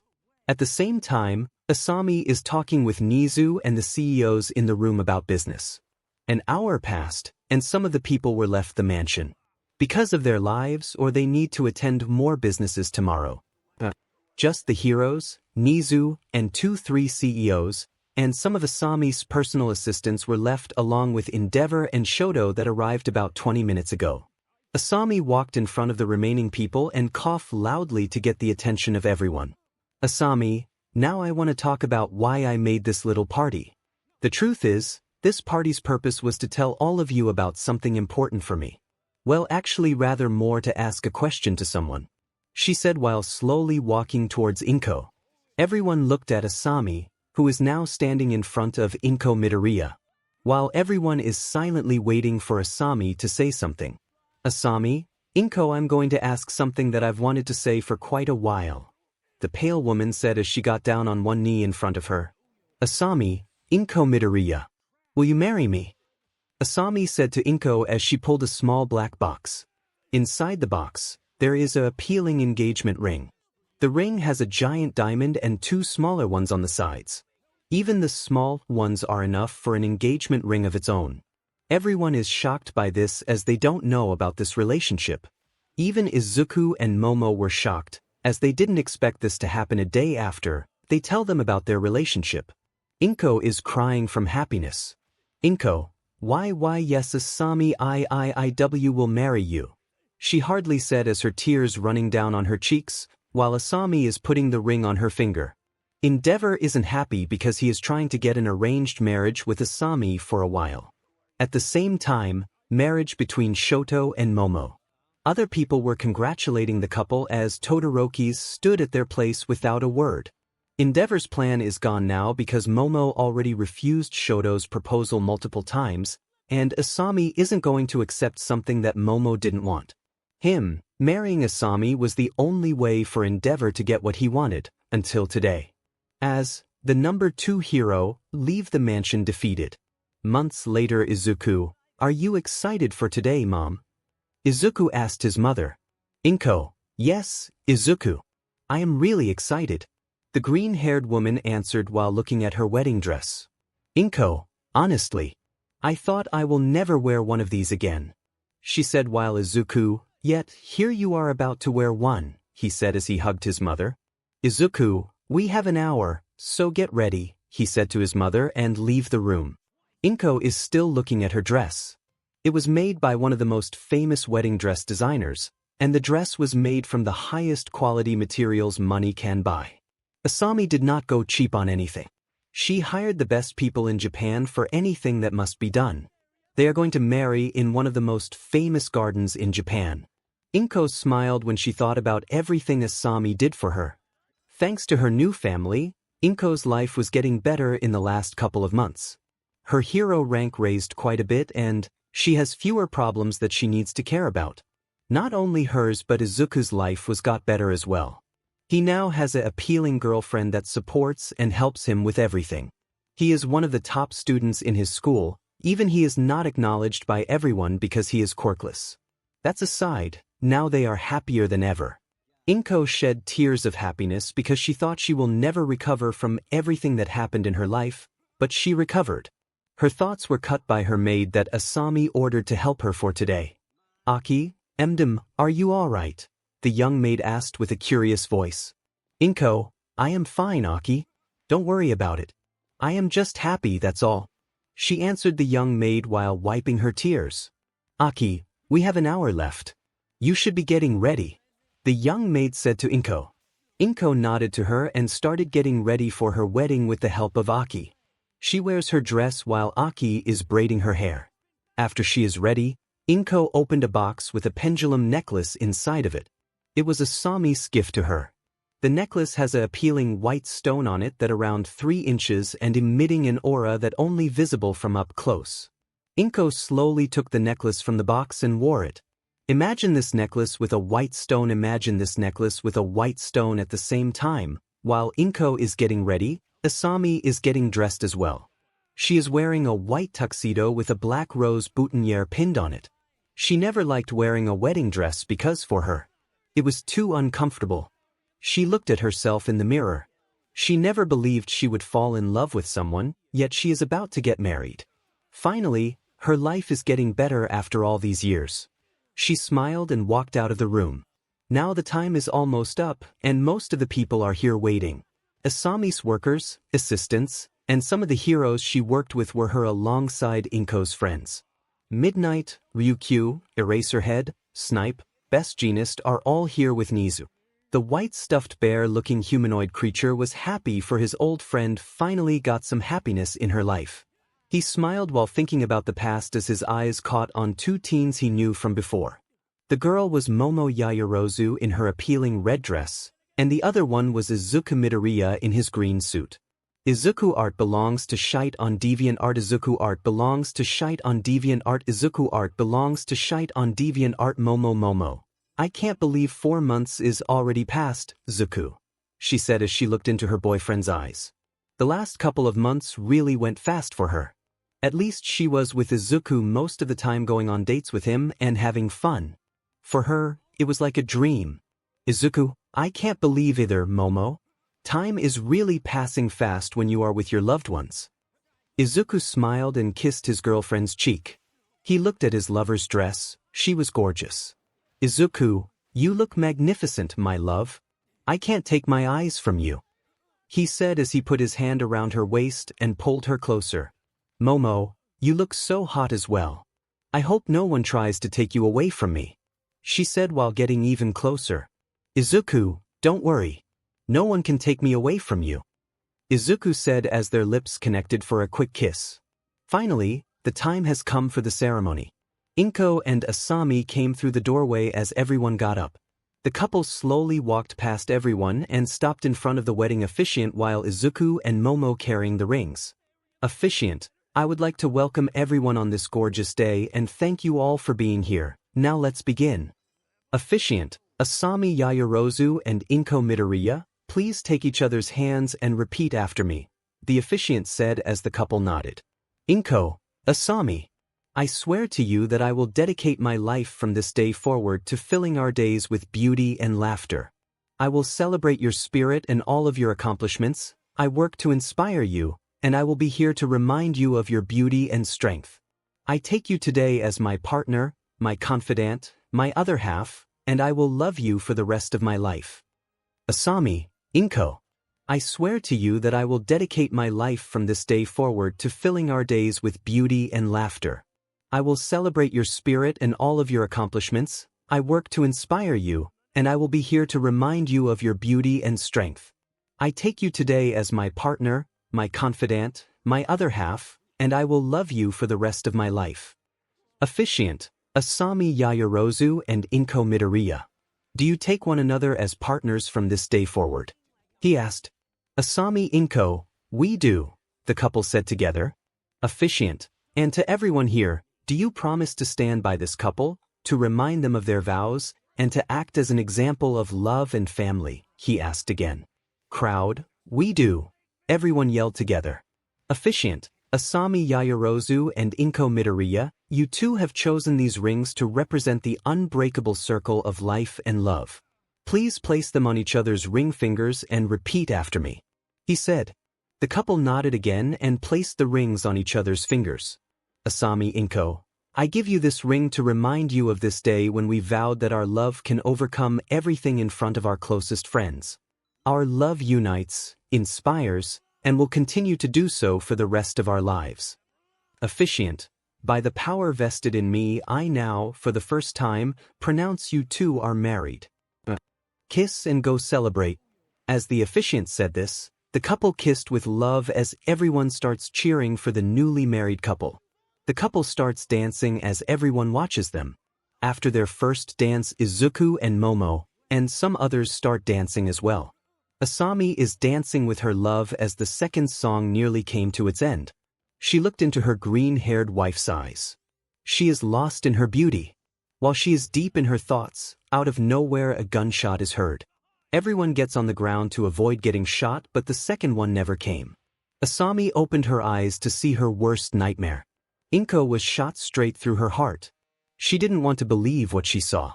She started crying as Inko fall onto her knees while blood dripping from her chest to her dress. Other pros got into alarm mode and start looking around. Inko, 𝗧𝗵𝗲, she barely managed to say while coughing up blood. Asami, Inko. No. Please Inko, don't leave me. Please. She said while applying pressure on her wound. Her hands were completely covered in blood now. Inko, I lo love you Asami. Please keep Izuku safe. She kissed her lover one last time and closed her eyes as she gave her last breath. Asami was devastated now. She cried as she holds her deceased lover's body in her arms. Izuku lost his words when he saw his mother. He kneeled down on the other side of his mother's body and started crying as well. Momo kneeled down between them and hugged both as she closed her eyes and tried to hold her tears. Everyone got up to be shocked because of what happened. Inko Midoriya Yayurzu has died. Inko's death was affected a lot of people. Her fans and friends were saddened to hear about her death. She was killed by a sniper that uses weird-looking ammo. Bullet has dark blue and pink colors. However, Snipe has recognized the bullet easily because of its unique colors. Then he said a name, Lady Nagant. Everyone looked at him as he explained her quirk, rifle, and he told how she is the top marksman in Japan. Entire day heroes talked about Nagant and where she could be. In the end, they had no clue. They contacted everyone, but she is like vanished from the face of the earth. A month passed. The lives of the people close to 𝗵𝗀𝗁 were changed a lot. Izuku started fighting a lot in school with the trio because they were talking bad about his mother. He was already dealing with the pain of her death, and they are just adding salt to his injury. Momo helped Izuku much as she can and stayed beside him. She even fights alongside Izuku. Normally, she doesn't interfere with them, but they had gone too far with their words already. She was missing her mother-in-law as well. Asami didn't attend her jobs after her lover's death. She stays in her room all day, refusing to go out except to visit 𝗵𝗀𝗁's grave alongside Izuku and Momo. Her days generally consisted of eating something, drinking, and sitting on her bed looking at their photos while hugging 𝗵𝗀𝗁's clothes. At night she can't get sleep because nearly whenever she tries to sleep, she wakes up with nightmares. Her nightmares consisted of the same things every single time. She was at her wedding with 𝗵𝗀𝗁, then suddenly 𝗵𝗀𝗁 gets shot and falls to the ground as her blood drips on her dress. While she is unable to do something, Asami holds her as she gave her last breath as she hears the voice of a person from her past. One of the two voices she never wants to hear again. Voice of the ruined king himself. Vigo, look at the legendary pale lady. Crying, desperate, hopeless now, do you understand how I felt when I lost my Isolde? He asked while standing behind her. Asami didn't answer. She just cried while looking at 𝗵𝗀𝗁's fading body until it's completely gone. As the world around them slowly vanished like 𝗵𝗀𝗁 until nothing was left other than her and Vigo. Vigo, how do you feel, LeBlanc? How does it feel to lose the person you loved? The ruined king raised his voice to the woman crying on the ground. Vigo, answer him, he shouted with anger, but he only get weak whimpering from her, begging him to stop it. Asami, PP please stop it. P please, she begged for her nightmare to end. She only heard a faint laugh from a distance that comes closer. She thought the laughing from Vigo, but it's not. Because Vigo has vanished already. Look at the black rose. Begging for mercy while crying hopelessly. A male voice spoke. Asami got frozen like a stone in her place when she heard the voice. The voice of the man that she remembers in fear. 𝗵𝗃𝗧𝗏. 𝗵𝗃𝗧𝗏, I never thought that I will see you like this. The man said with a voice that paralyzes even the mightiest. Iron-Revenant took a step towards Asami as she slowly crawled backward until she hit an invisible wall. She looked at the giant armor that glows with a greenish aura. 𝗵𝗃𝗧𝗏, you lose, little rose. Now enjoy your eternal suffering. He said as he turned backward and started walking while laughing. Then he vanished as well. Asami woke up in her room while sweating. She looked at the glowing mark on her chest in the mirror. It was Vigo's gift to her. A curse mark that amplifies her pain and sorrow to an unbearable point, while makes that she can't be killed and kill herself. She curled up on her bed and tried to sleep as she started crying again. As the laughing of 𝗵𝗃𝗧𝗏 and words of Vigo repeated in her head over and over again while wishing to die. A month passed. It was the last day of the 𝗎𝗪 Junior High. It was an eventful month for the green-haired boy and his girlfriend. After 𝗵𝗀𝗁's death, Izuku started living in the Yayurzu mansion. Asami is doing whatever she can to make Izuku feel at home so she can honor her lover's dying wish. It was a good decision for everyone. Asami's sadness was lessened thanks to Izuku. She can finally get a little bit more sleep at night. Izuku was getting better as well. Asami was doing her best to be a good mother to Izuku and Momo. 2 weeks ago, Asami returned to her work after nearly 2 months of grieving. Everything slowly but surely returning to normal, but Izuku has changed. His passion to be a hero, the flame that strives him further, was gone alongside his mother. He left his dream to be a hero and turned towards making support gears for others. He's already a smart boy for his age. Also, getting a job was easy for him, because her mother-in-law owned one of the greatest support gear companies in Japan. Being a hero lost all of its value in Izuku's eyes after 𝗵𝗀𝗁's death. Nobody knows where Nagant is and most of them already stopped searching for her. His mother's death reminded Izuku that heroes are actually weak. After just 2 months, they are already giving up. Is this the worth of his mother? All the lives she saved, all the villains she captured, all the things she had done for this society. Is this all of his mother's worth to this society? His deep thoughts are cut by the teacher entering the class. Teacher, all right class. It's time for you all to decide your future careers. The teacher said with an energetic tone. Teacher, why am I even talking? I know you all want to become heroes. He said while throwing the papers he brings into the air. Bakugo, hey teach. Don't lump us with these rejects. The blonde boy said with a cocky tone like always. Student 1, watch your mouth Bakugo. Izumi, what? He is telling the truth. You all are nothing compare with us. Izumi responded with a mocking tone. Teacher, Big 3 of Aldra. You all want to go to UA, right? The teacher asked. Student 2, isn't that school has a 2% acceptance rate? A girl asked from behind. Bakugo, yeah. So what? We are good enough to enter. Bakugo shouted with his usual angry tone. Teacher, oh, Izuku, you wanted to go to UA as well, right? After the teacher said that, everyone stopped talking. Everyone looked at Izuku. Nearly the entire school knew Izuku is strong. Even some say he has a strength enhancer quirk, but he pretends to be quirkless. The silence continued until someone broke it. Student 3, Izuku. I know he's strong, but isn't he as quirkless? Bakugo, Deku. How dare you? The angry blonde shouted with rage. He was already angry towards him because, in his mind, Izuku stole Momo from him. Izuku, shout me like that, one more time, you angry Pomeranian. I will neuter you in front of everyone. Izuku shouted to Bakugo. He knew this is the only way to shut him up. Izuku, now for the question. I will not go to UA for the hero class. I am going to the support class. This shocked most of the students. Sure, Izuku was changed since her mother's death, but the change was this much. The trio is shocked even more than everyone. Their main rival said that he gave up. They finally did it. They accomplished their goal to make Izuku give up. Izumi and Shoto are laughing from inside, celebrating. However, Bakugo wanted one more thing from Izuku. It was the love of Momo.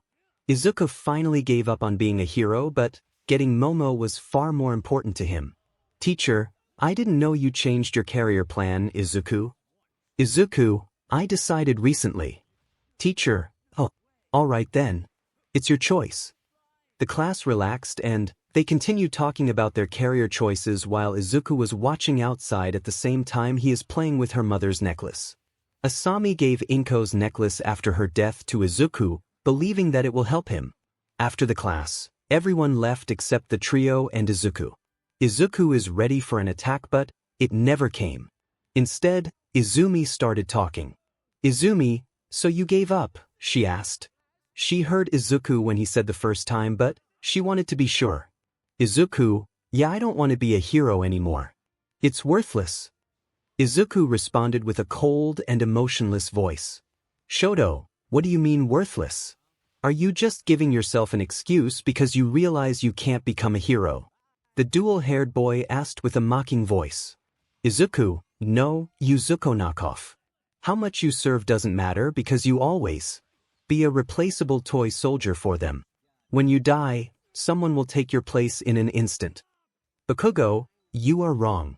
We will be the best heroes. Everyone will worship us. Like, the arrogant blonde's words cut off by Izuku. Izuku, like who all might. He will be history like all of you. Izumi, do not talk bad about my father, Izuku, the gray-haired girl responded with an angry tone.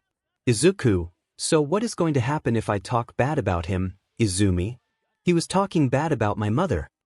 Izumi, that beach deserved to die. Her words cut short when Izuku, in an instant, grab her neck and start choking her. Izuku, tell anything like that, Izumi. I will snap your neck so fast. These two morons will hear the snap of your neck for the rest of their lives.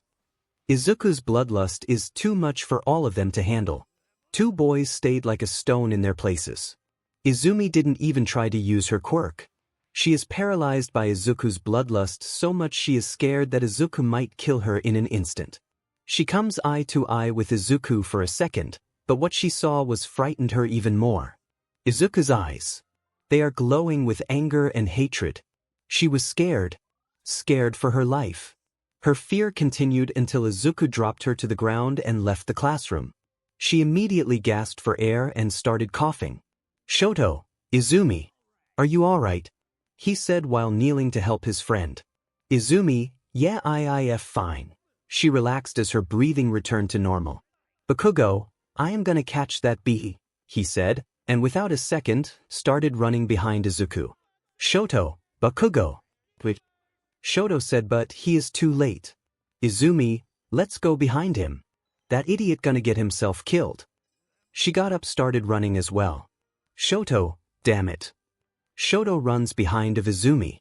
Outside, Izuku meets with Momo and together started walking towards home. When they hear Bakugo coming behind them, both started running instead of walking. Izumi and Shoto run behind Bakugo, trying to stop him. Yet their efforts were pointless. After 20 minutes of chasing, Izuku and Momo stopped under a bridge.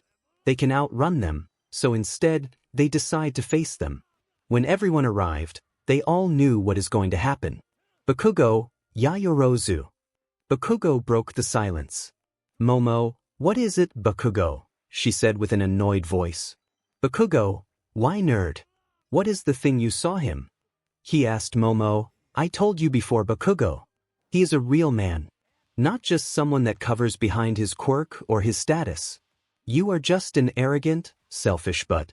That's it, that's all you are." She answered with an annoyed and angry tone. "Bakugo, when I became the #1 hero, would you still think like that?" Momo, "Yes. Bakugo, we all know you are the weakest in here. You never will be the #1 hero. Just look at their face and you will see it's the truth. Go on. Look at their face." Bakugo is angry and sad. He turned towards his friends and looked at their faces. He saw what she meant. He fell to his knees as tears rolled down from his cheeks. He remembered the past. The time he got beaten up by Izuku so badly that he was hospitalized. Everyone's look at him after he returned to school. He was weak, pathetic.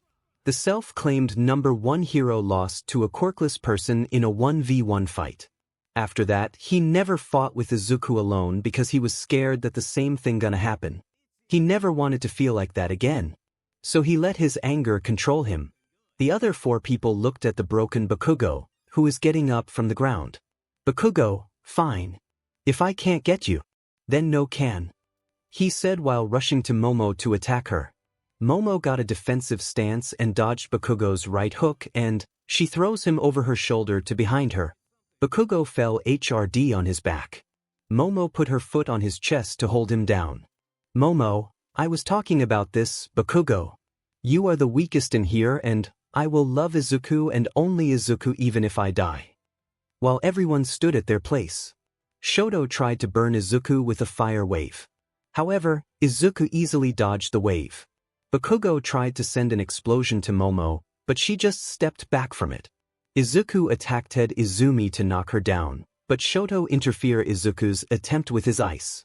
Izuku changed his attention towards Shoto while Izumi started throwing the trash around them. Izuku swiftly dodged all of them and even managed to hold one of the cans and throw it right back at Izumi's face. She got distracted, but it's all Izuku needed. Izuku runs towards Shoto, and with a swift move, he knocked him down while avoiding his flames. At the same time, Momo is dodging Bakugo's blasts and punches. She created a bow staff and started hitting Bakugo whenever he made a mistake. Her training with Izuku, in the end, paid off well as he effortlessly dodged and left bruises on Bakugo. The fight continued until something that unexpected happened. A thing made of green sludge attacked Izuku from behind while he is busy fighting. "Sludge villain, come on kid. Need one body," the monster said while covering Izuku's body. Izuku is stuck completely. Momo tried to help him, but her attempts were stopped by Izumi. The green-haired girl throws a piece of metal pipe that she found on the ground, but something she didn't expect happened. Metal pipe pierces through Momo's chest because she is trying to save Izuku. She didn't see it coming. Momo grunted in pain as she looked into Izuku's eyes. Everyone is shocked at what Izumi did. Tears rolled down Izuku's face as he watched her lover fall onto the ground while blood leaking from her wound. Before she has died, she said one last thing to Izuku. Momo, I love you Izuku, she said while closing her eyes one last time. Momo Yayurzu has died. Bakugo was the first to get out of shock. He used this time to attack Izuku with everything he got. Bakugo, she died because of you He attacked Izuku with full force while yelling at him. A giant explosion happened that blew the sludge villain into pieces. Shoto and Izumi looked towards Izuku and Bakugo. Izuku falls to the ground right next to the Momo with a hole in his chest because of Bakugo's explosion. While the two are on the ground, Izuku and Momo's hands are touched one last time. The trio stood like that for a minute. They had killed 2 people right now. They panicked about what to do about them. So they decided to abandon them and act as nothing happened. They gathered the sludge villain in a bottle, and they run for their lives. That day, Izuku Midoriya has died. However, all of these are seen by someone. A shadowy mist with 2 golden eyes appeared in front of the 2 teens' bodies. 𝗵𝗃 needs to see these, he said while vanishing with 2 teens' bodies. The misty figure, after taking the bodies of the teens, arrived at his 𝗵𝗃𝗧𝗏's secret base. 𝗵𝗃𝗧𝗏, you need to see this, the misty figure said with a hurry while bowing down in front of a white-haired man sitting on a chair. 𝗕𝗏𝗏, what is it, 𝗓𝗁𝗓𝗏? The man asked with a curious voice. He never saw his servant acted like this before.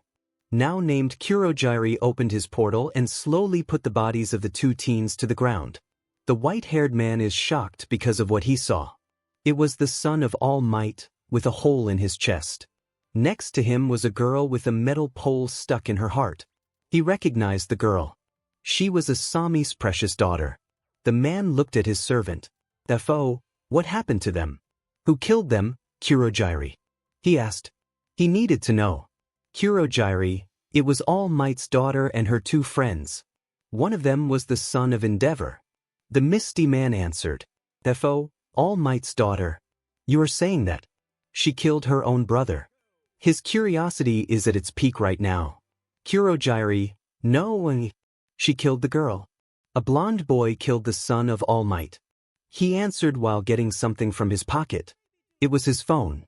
𝗓𝗁𝗓𝗏, I recorded the entire thing, my lord, the misty man said as he gives the phone to his All for one started watching the video while smiling.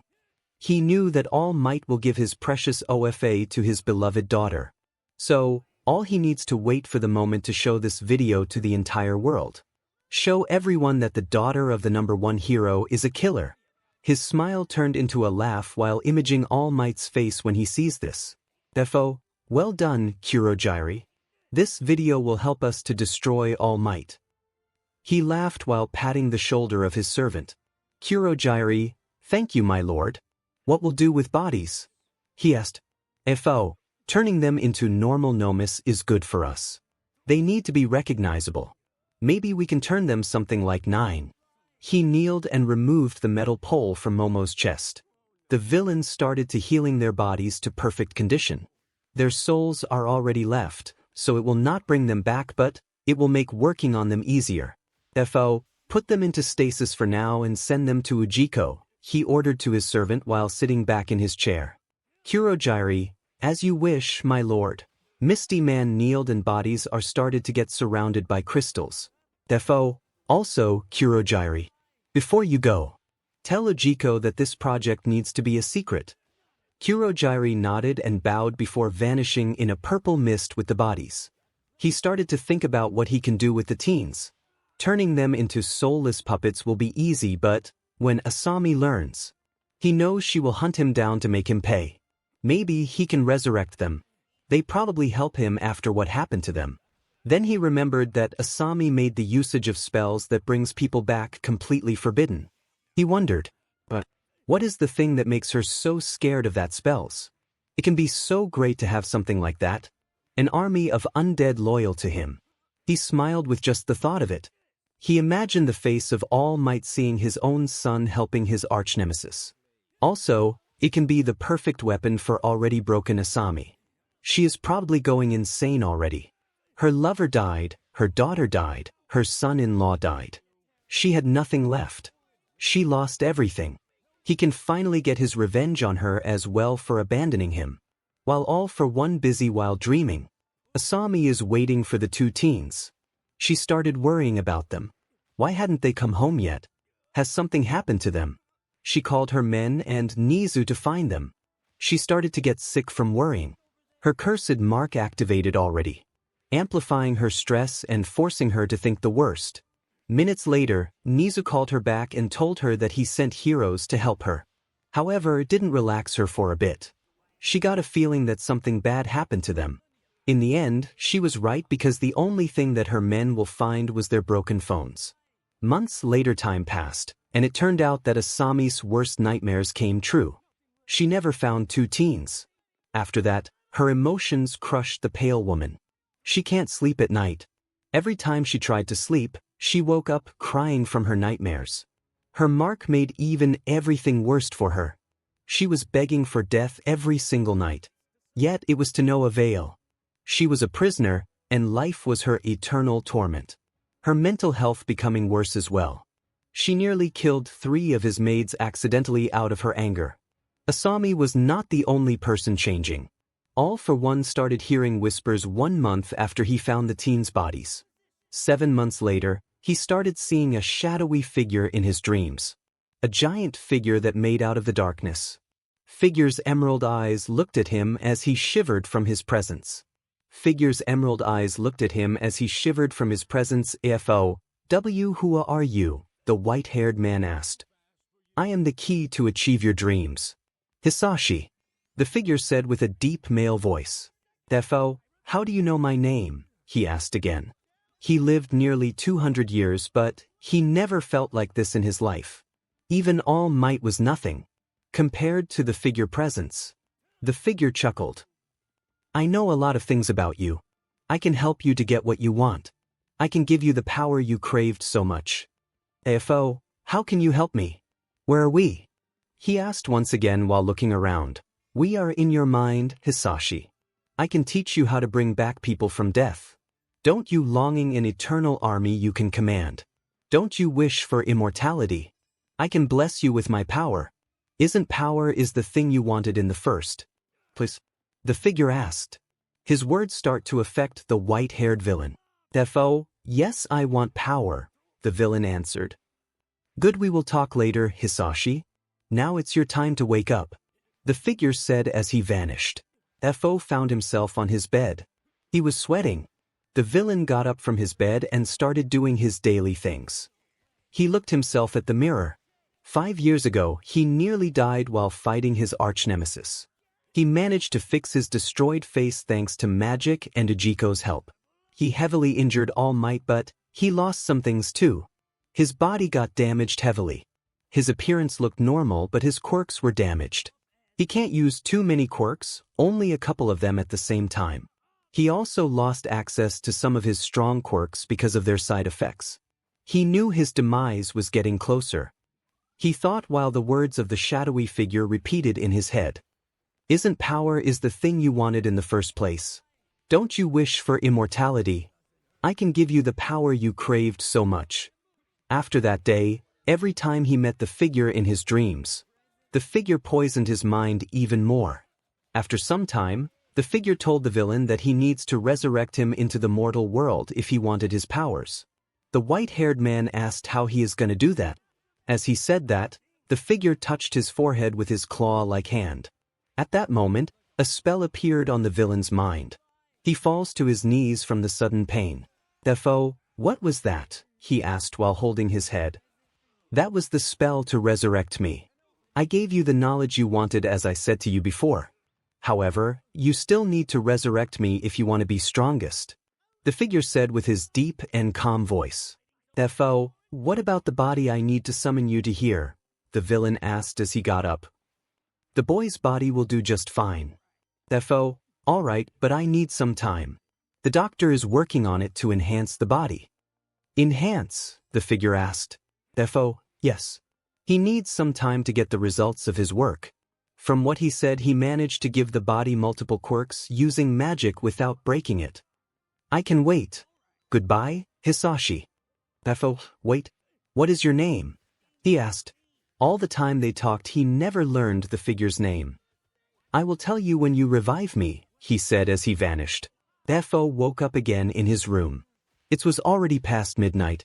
He got up, changed his clothes, and walked out of his room. He was at his mansion outside of the city and inside the nearby forest. He walked down to his working room and started looking at the monitor showing his bar. He saw his young apprentice Tomura Shigaraki talking with some people he hired. He has done everything he can to turn him into a true villain. Yet, he was still acting like a child. After he met with the shadowy figure, Tomura's only purpose was just to hurt All Might. He no longer needed him other than just to use as a puppet. His need for a new body was gone because he was going to become immortal. He thought killing him, but it will be just a waste of all his efforts. So he decided to let him play his little games. While AFO is looking at the screen, Kurogyri entered to room. Kurogyri, Dr. Ujiko wants me to tell you that bodies are nearly complete. Good. Sooner is better. He started coughing, and a little bit of BLD comes from his mouth. Kurogyri, are you alright? The misty villain servant said, while helping his MSTR. I am fine, Kurogyri. Like I said, sooner is better. Especially for me. The white-haired man said while whispering the last part. He cleaned the BLD that he coughed to his hand. The villain was calmed with the news of Ujiko's work nearing its end. He was finally getting closer to achieving his dream. The power he desired will be finally his. He can rule the world as he dreamed for years. However, the thing that Hisashi didn't know. He was already sealed his fate. Weeks later, Dr. Ujiko finally finished his work on two teens' bodies. He enhanced the body with magic and quirks. This was the work of his life, his greatest creations. Boy's necklace helped him in his research so much that he was thankful that Kurogyri brought it to him. He imagined, if he can manage to use this power for his other creations, nothing can stop them from taking everything. His work was delayed because of Tomura's super Nomu. He tried to reason with Tomura to delay his attack on UA, so he can enhance the Nomu even further. However, Tomura, being the hasty little brat he is, refused the offer. Dr. Ujiko called his MSTR to tell him that he finished his job. Ujiko, my lord, I finished my job and my research. Excellent. I will be there in a minute. Ready the boy's body. The villain said with happiness. Ujiko, I am sorry for delay. Tomura's Nomu caused some problems. It doesn't matter. The only thing that matters it's done. Ujiko, do you know where Tomura is? I need to tell him something. He is about to go to USJ. He is going to try killing All Might with that Nomu. Ujiko, I hope he doesn't push Nomu too much. Quirks may malfunction. The doctor said. He was working on teens' bodies so much. He didn't put too much effort into the Nomu. It doesn't matter now if he fails or not. Like that, AFO started getting ready for the ritual. He readied the boy's body with his mages and Ujiko. After preparations are done, finally the time has come. All for One started casting the spell. As the words trickled off from his tongue, the room is started getting enlightened by bright green lights. Other mages started worrying, but nothing stopped All for One. While the villain casting the spell, Boy's body levitated from the ground and got covered by the green lights. Boy's body morphed in his little cocoon. Growing in size like his body is evolving further until the cocoon exploded with a great force, pushing everyone to walls except All for One. He fell on his knees as the lights die down. Someone is floating in where the cocoon was. Boy's grown body started to getting surrounded by a dark liquid. In a moment, dark liquid got a solid form like dark metal armor. The only thing that isn't covered was his face. Boy's skin is pale now.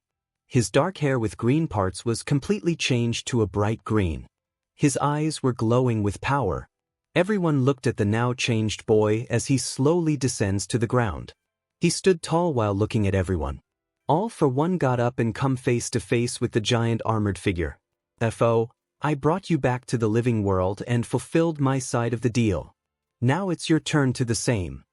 He said while looking at the giant figure's face, I know, he said with his calm and deep voice. I must say thank you for. He paused while green lights surrounded the other mages and the only exit of the room. Being an absolute fool, the giant figure said as he grasped AFO in his crushing grip. He slowly raised the villain up from the ground. The wicked green lights devoured the other mages while the figure forced all for one to watch as his men died while screaming in pain. He shocked.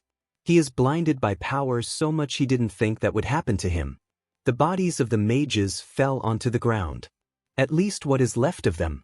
The villain tried to use his quirks to get out of the figure's strong grip, but the next thing that happened destroyed his remaining hope. Figure's grip lighted up fight bright green flames as the white-haired villain screamed in pain while all of his quirks and magic getting ripped from him. After nearly coming to the point of passing out of pain, the figure dropped him to the ground. Defo, how? How did you manage to take my quirks from me?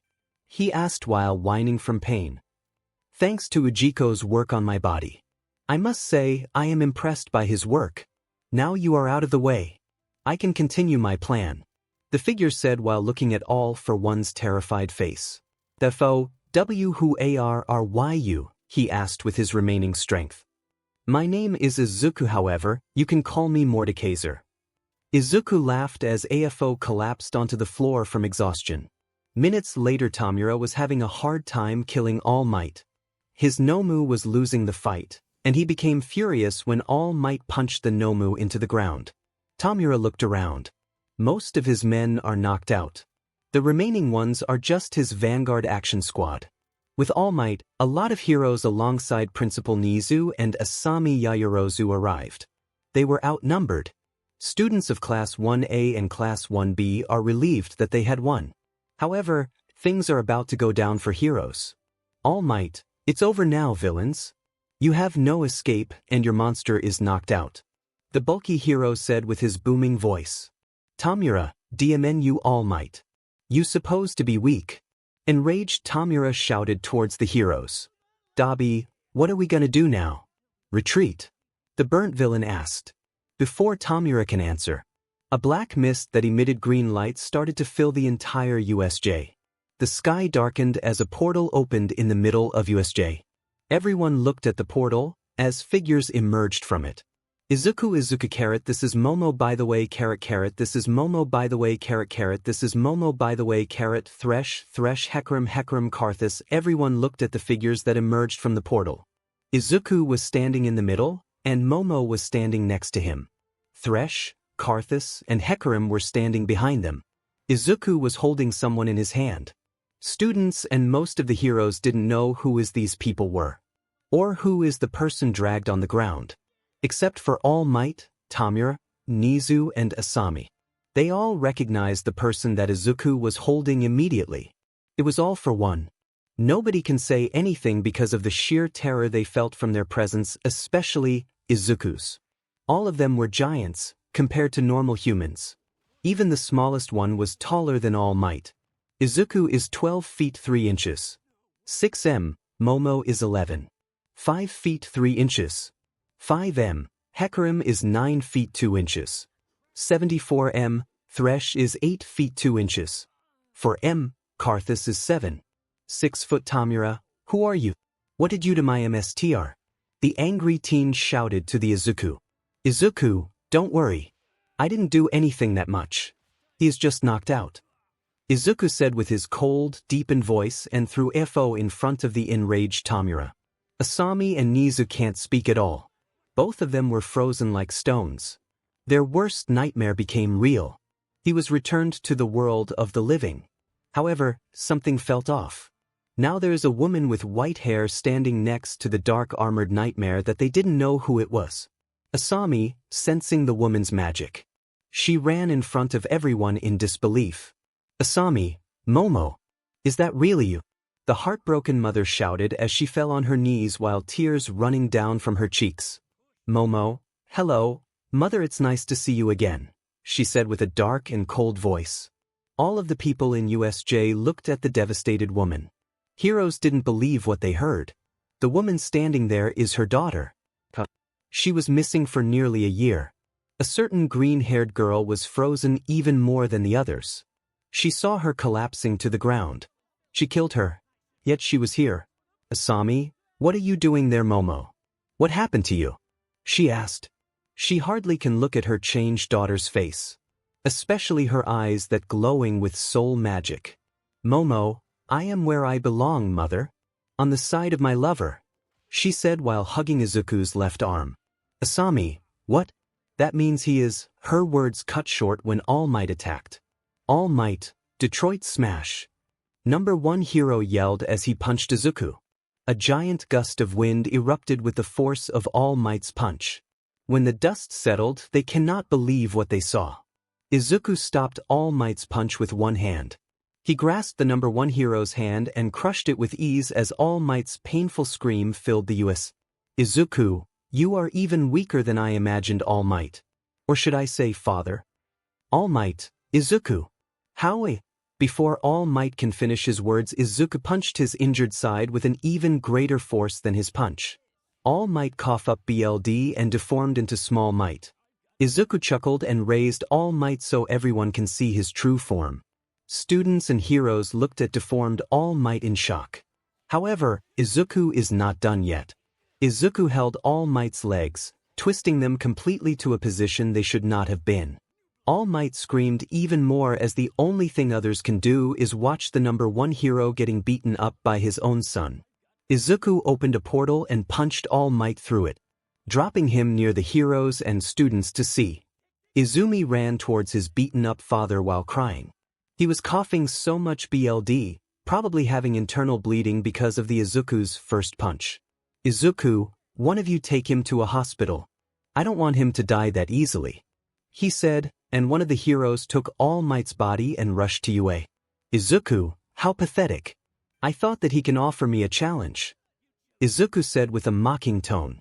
Seeing All Might defeated that easily, League of Villains tried to escape with Nomu, but their attempt failed when Hecarim cut 𝗬𝗁𝗁𝗁 in half with his glaive. 𝗬𝗁𝗁𝗁's body dropped onto the ground as they all looked at the centaur ghost standing in front of them. Shigaraki tried to escape to the heroes, but he is stopped by a hook that wrapped around him and even pierced his flesh. Thresh, where are you going? The malicious ghost said with a sadistic voice. Shigaraki tried to decay the hook, but nothing happened to it. Thresh pulled the 𝗕𝗓𝗓 near him with one move. 𝗕𝗓𝗓 falls onto the ground and, because of his movement, hook started cutting his chest open. Izuku held 𝗕𝗓𝗓 and ripped his quirk and replacing it with a strong regeneration quirk. Villain's body aches in pain as quirk replacement drained his stamina.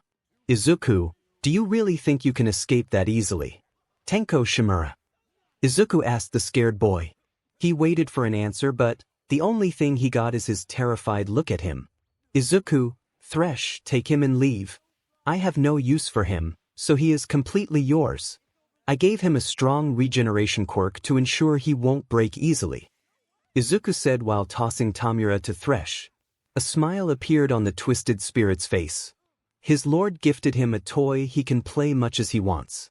A toy that could feel the full range of human suffering, but would not perish, a plaything he could torment for years to come. Thresh was delighted so much. Words cannot tell how happy he is. Thresh, I am honored, Your Highness. Thank you for your great gift. He bowed to his lord and exited from UA while dragging 𝗕𝗓𝗓, who is crying and begging for mercy. Bakugo, how are you still alive? Izuku, death cannot hold me, Bakugo. I'm returned to the world of the living even after you killed me, like how Izumi killed Momo. Izuku shouted while the ground trembled from his powers. Izuku, now bow before your damnation. You all see what happened to All Might, he said with a demanding tone. He is going to kill them anyways, but it will make things easier if they all surrender. Students walked forward. Izuku knew that they are going to fight. He smiled under his helmet. He was hoping that 2 of the UA's classes maybe can provide a challenge to him. Heroes walk forward as well with the students.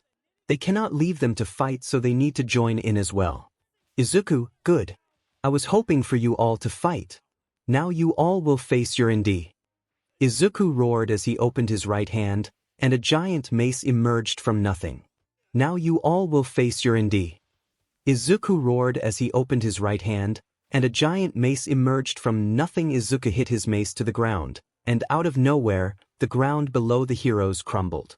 A magical shockwave threw all of them backward. The power loader emerged from the ground in front of Izuku and tried to punch him. Izuku swung his giant mace and destroyed the mechanical arm.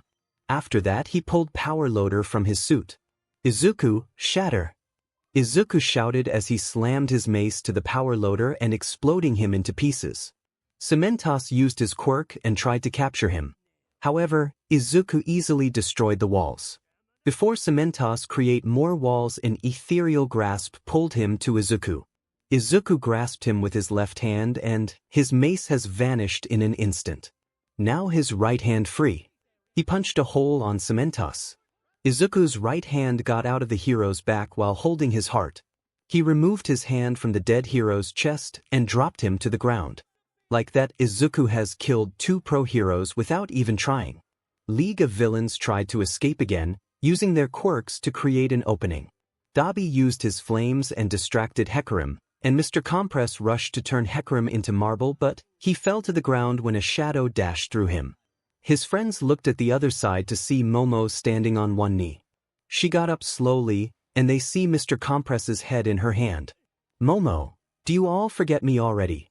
she asked with a childish tone while smiling as she kicked the head towards the other villains. "Momo, 𝗕𝗁𝗄𝗏, get 𝗧𝗪𝗏 and leave," she ordered to the centaur while looking at the villains.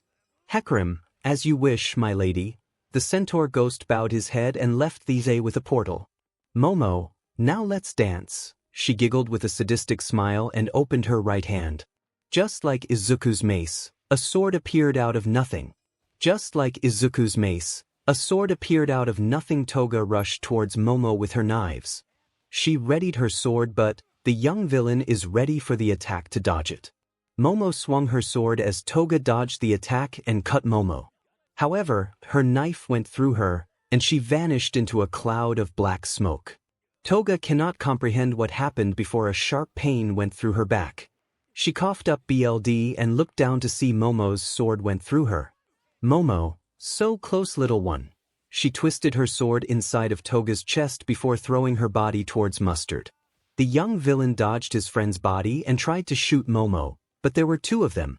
He has 1 shot to hit the real one because of how fast Momo is moving. He used his chance on the left one. However, he shot the wrong one. Before he can pull the trigger again, Momo cuts him in half, and both pieces of his body hit the ground. "Momo, one more down?" she asked while looking at the remaining villains with her glowing green eyes and terrifying smile. Villains attacked her together to have an advantage because they are outclassed so much when they are alone. 𝗕𝗵𝗍 and Moonfish used their ranged attacks while Muscular and Spinner rushed towards Momo together. Momo smiled as she made a clone to help her. Clone went for the ranged ones as her sword clashed with Spinner's. Muscular went for a punch, but Momo sidestepped it easily and cut Muscular's arm with 1 swipe of her blade. The muscle-headed villain was wide open for a finisher, but Magna interfered. Momo jumped backward and stood for a moment with a curious look on her face. "Momo, what are you exactly? Your look confuses me. The burnt guy said you are female, but you look like a male," she asked. "Magna, I'm a woman," she yelled at Momo with an angry look. Magna was even more enraged when Momo started laughing at her. "Momo, oh wow. I want to call you ugly, but it will be an insult to other people who called ugly," she said with a mocking tone while wiping the tears she shed from laughing. Magna tried to use her quirk, but she caught off guard when blue flames burned her back. She turned towards 𝗕𝗵𝗍, who just attacked her instead of Momo's clone standing next to him. There is a green crown on his head and his eyes were green like Momo's eyes. Muscular Spinner and Magna saw the Moonfish's burned body on the ground. Before they can say anything, all of them heard Momo's voice. "Momo, never leave your eyes from your opponent," Momo said while punching Magna with her left hand, dropping her to the ground. Then Momo stepped on her face so hard. Her boots were covered in blood as Magna's head exploded like a balloon. "Momo, oops. I stepped on her too hard. Oh well, at least nobody can see her ugly face anymore," she said while laughing. She looked at terrified Spinner and twice. "Momo, you are all too weak, and you all call yourselves villains. You are all too boring to fight. Don't worry, the burnt guy is just brainwashed. Just you all wait here for heroes to arrive. She said and released 𝗕𝗵𝗶 from her control. She turned into black smoke and left to check on Izuku. While she was fighting with villains, Izuku has massacred the heroes. He ripped Snipe's arms so he can't wield a gun ever again, burned ectoplasm to death. Aizawa and Vlad King were already knocked out because of the Nomu. Izuku crushed the remaining heroes with his mace Nightfall as they tried to defend themselves. He had no fun while fighting the heroes. They are too weak for him. At least some of the foolish students such as Itsuka Kendo, Nito Minoma, Ijiro Kirishima, Kyoka Mina Ishido, and a couple of others entertained him a little bit. However, that didn't change their fate. He burned Ishido and Minoma with Ishido's own acid, crushed Kirishima and Tetsutetsu with Nightfall. He ripped Jiro's earphone jacks and strangled her with them like how he strangled Ibra with her own vines. He used Ojiro's own tail and Kendo's enlarged hands to beat them to death with their own limbs. When all of these are happening, Asami and Nizu were watching Izuku and Momo's rampage from the sidelines because of Izuku's paralyzing mist effect. Izumi, Bakugo, and Shoto tried to attack Izuku as well, but they failed miserably. Izuku pulled Izumi to himself and grabbed her face. Then he slammed her to the ground, knocking her out. Bakugo went for a full-powered explosion on Izuku. However, it did nothing to him. Izuku, annoyed by Bakugo's stupid attempts, pulled his arm and used him to hit Shoto. Izuku, such paltry blows. Izuku said with a disappointed tone while walking to Shoto. He held him from his head. He looked at the remaining students watching them. The moment Izuku laid eyes on them, they all stood like stone pillars. After glaring at them for a bit, he turned to Shoto again. Izuku, you said before that you hated from your fire, right? Todoroki, let me help you to get rid of it. Izuku said, and in front of everyone. He ripped Shoto in two right on the middle. Endeavor, Hawks, Miruko, and Best Jeanist arrived right on time to see Shoto's death. They all paled when they saw a couple of students crying in the corner. Heroes slaughter like animals, and their BLD was painting the ground. They even saw a bunch of students' dead bodies as well, lying on the ground alongside heroes and villains. All of them turned to Izuku, who is standing on top of the corpses of heroes. A moment later, Momo appeared next to Izuku as well. Momo, do you have fun, my love? She asked. Izuku, no, they are weaklings. Izuku said with a disappointed tone. Momo, yeah, villains are the same as well. At least we don't have much problem accomplishing our plan. Izuku, right? Let's get out of here. Izuku said and opened a portal to leave the USJ. Before they go, they both looked at the heroes that arrived. Then they turned at the Asami and Nizu. Izuku glared at them and before leaving, he raised his right hand. The souls of everyone they killed today flew towards Izuku's hand and formed a sphere. Then Izuku absorbed the soul sphere and left the USJ. Momo sent a kiss to her mother and gone through the portal as well. Heroes seeing them leaving, they all scattered around the USJ and tried to find everyone alive. They wondered, how did a simple field trip day end with a massacre? Days after USJ massacre, after the catastrophe Izuku created, UA's public image fell apart. Heroes and students were killed on a simple field trip. People were started to question how safe UA really was. Top pro heroes, remaining UA teachers and students, AFO, Asami, Nizu are now standing in a room discussing what happened at the USJ. Endeavor, what was that thing in the USJ? Number 2 hero said with an angry tone. He was still not over Shoto's death. Asami, it was Izuku. Inko, and All Might's son. She answered with sadness in her voice. Miruko, All Might has a son, Rabbit Hero asked with curiosity. Hawks, yeah, he was scary. Young Hero shivered when he remembered Izuku's dark aura. Endeavor, Shoto told me he was quirkless. Then how the hell he killed that many people in USJ? Asami, that wasn't a quirk. Endeavor, what? This isn't time for a joke, Asami. He yelled to the woman standing in front of him. Asami, you heard me, dumb F. It wasn't a quirk. Asami, already stressed from everything, yelled back at Endeavor. Endeavor, you? Endeavor, enraged, raised his hand to attack Asami. Nizu, enough, his voice stopped both of them. Nizu, she is telling the truth 𝗕𝗫𝗏.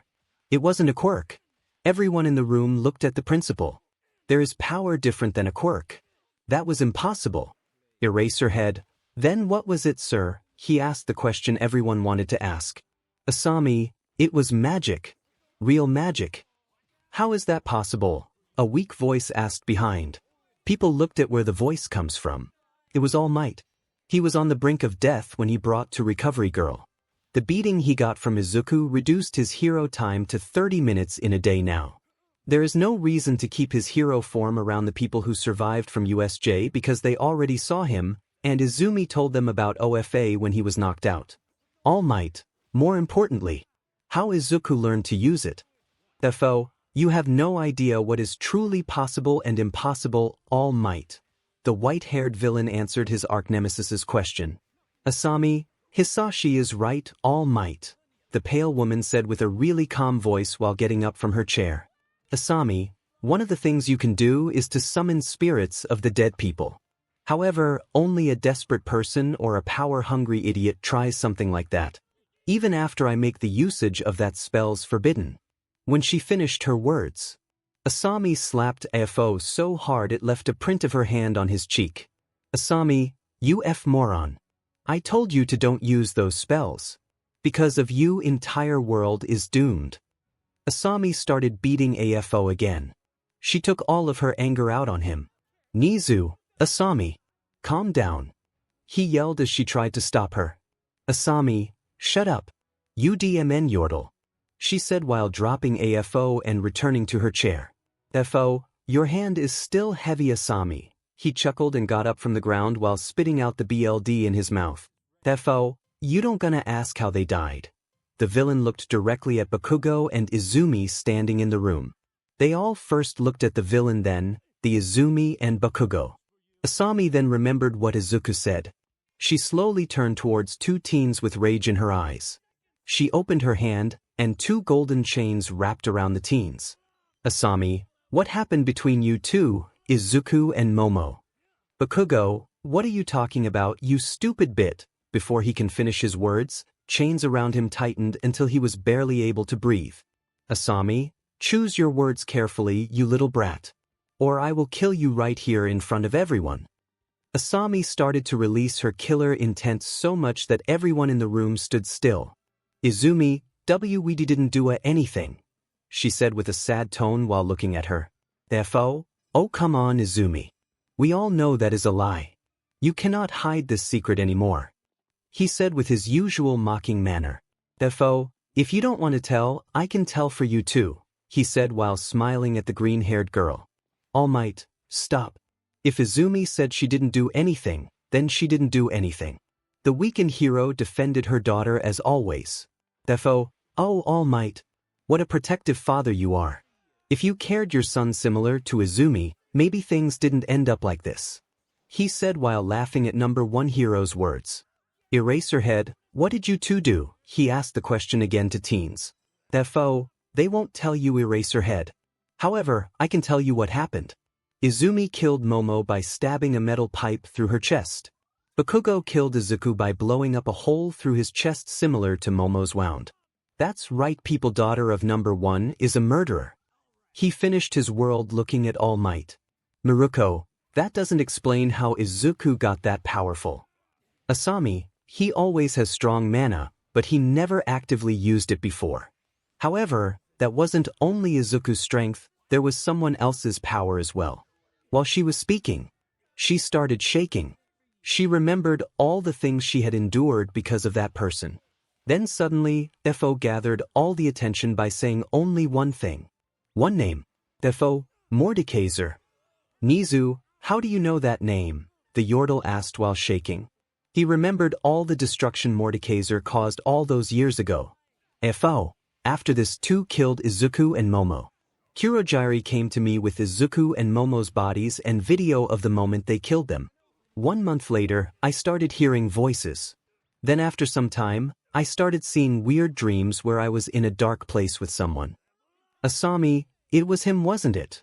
She asked with a cold tone. 𝗕𝗏𝗏 answered her question by nodding. 𝗕𝗏𝗏, He talked with me and said he was going to help me. He said he can give me power. Asami, and you believed him? 𝗕𝗏𝗍, yes. After that, he started to appear more and more in my dreams. I never learned his name. When I asked about his name, he said that he will tell me when I summon him. On the day of USJ, I summoned him back to the world of the living. He said, my name is Izuku, however, you can call me 𝗵𝗃𝗧𝗏. That's how I know his name. Endeavor. Then he knocked you out. Didn't you try to defend yourself at least? 𝗕𝗏𝗍, I tried, and it cost me only. Even more. All Might, what do you mean? 𝗕𝗏𝗍, he took all my quirks, he said with a sad voice while looking at the ground. Miruko, wait, quirks, you say it like it's plural, Rabbit Hero asked. 𝗕𝗏𝗍, because it was. My original quirk, all for one, allowed me to give and take quirks. Endeavor, how many did you have? 𝗕𝗏𝗍, even I don't remember how many I had. It was that much. His words shocked the heroes and students. Nizu, why did you make a deal with him, Hisashi? 𝗕𝗏𝗍 looked at Asami. 𝗕𝗏𝗍, because I was desperate after my fight with All Might, my body started breaking apart. I even lost most of my powerful quirks because of the toll they take on the body. I needed a new body, or I need to become immortal. Eraserhead, now who is 𝗵𝗃𝗧𝗏? Asami, thousands of years ago, 𝗵𝗃𝗧𝗏 returned from the afterlife by tricking some sorcerers to brought him back. He was lacking any flesh and bone, so sorcerers bonded his spirit to dark metal armors. After he stepped into the world of the living again, he slaughtered all of the sorcerers and took over all of their armies. Then he started his relentless campaign of destruction again to conquer everything. He crushed every tribe that stood in his way or enslaved them, and entire generations perished because of him. It took 300 years to finally stop him. Hawks, how did they manage to stop him? Asami, I was one of his servants. I betrayed him and banished him to the death realm by destroying the link that bound his soul to his armor. Endeavor, you said that was thousands of years ago. If you betrayed him that many years ago, how are you still alive? Asami, I achieved immortality through my own ways. Midnight, so you are immortal. How it must be nice to stay young forever. Asami, no, it's not. It's a curse more than a blessing. Midnight, really? What? Asami, the longer you live, the more you realize that only things always stay the same were pain and suffering. Life is meaningless if there is no end to it. Death is what makes life meaningful when the people you care passed away from this world. You are stuck in here with the pain they left to you. You will be the one always suffering if you live forever. That is why death is not a bad thing. It is the end of your pain as well. Asami, 1,000 years after his banishment, 𝗵𝗃𝗧𝗏 returned to the world of the living, even stronger than last time, thanks to some help.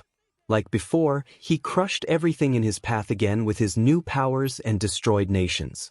We sealed him again with a magical item called World Rune of Life. All Might, World Rune. Nizu, World Runes are the sources of the magic in the world. The World Rune of Life is the combination of all 5 other World Runes. Then a glimmer of hope appeared on the Yordle's face. Nizu, Asami, we can use them again. It can be the only way to stop him. Asami, we must find them again, Nizu. Miruko, then let's collect them again. Asami, it's not that easy, bunny girl. All of them are sealed in different places within magical temples. Nizu, I know you kept the 6th piece, Asami. At least we have one of the pieces. Asami, no. We don't have anything, Nizu. All Might, what happened to the piece?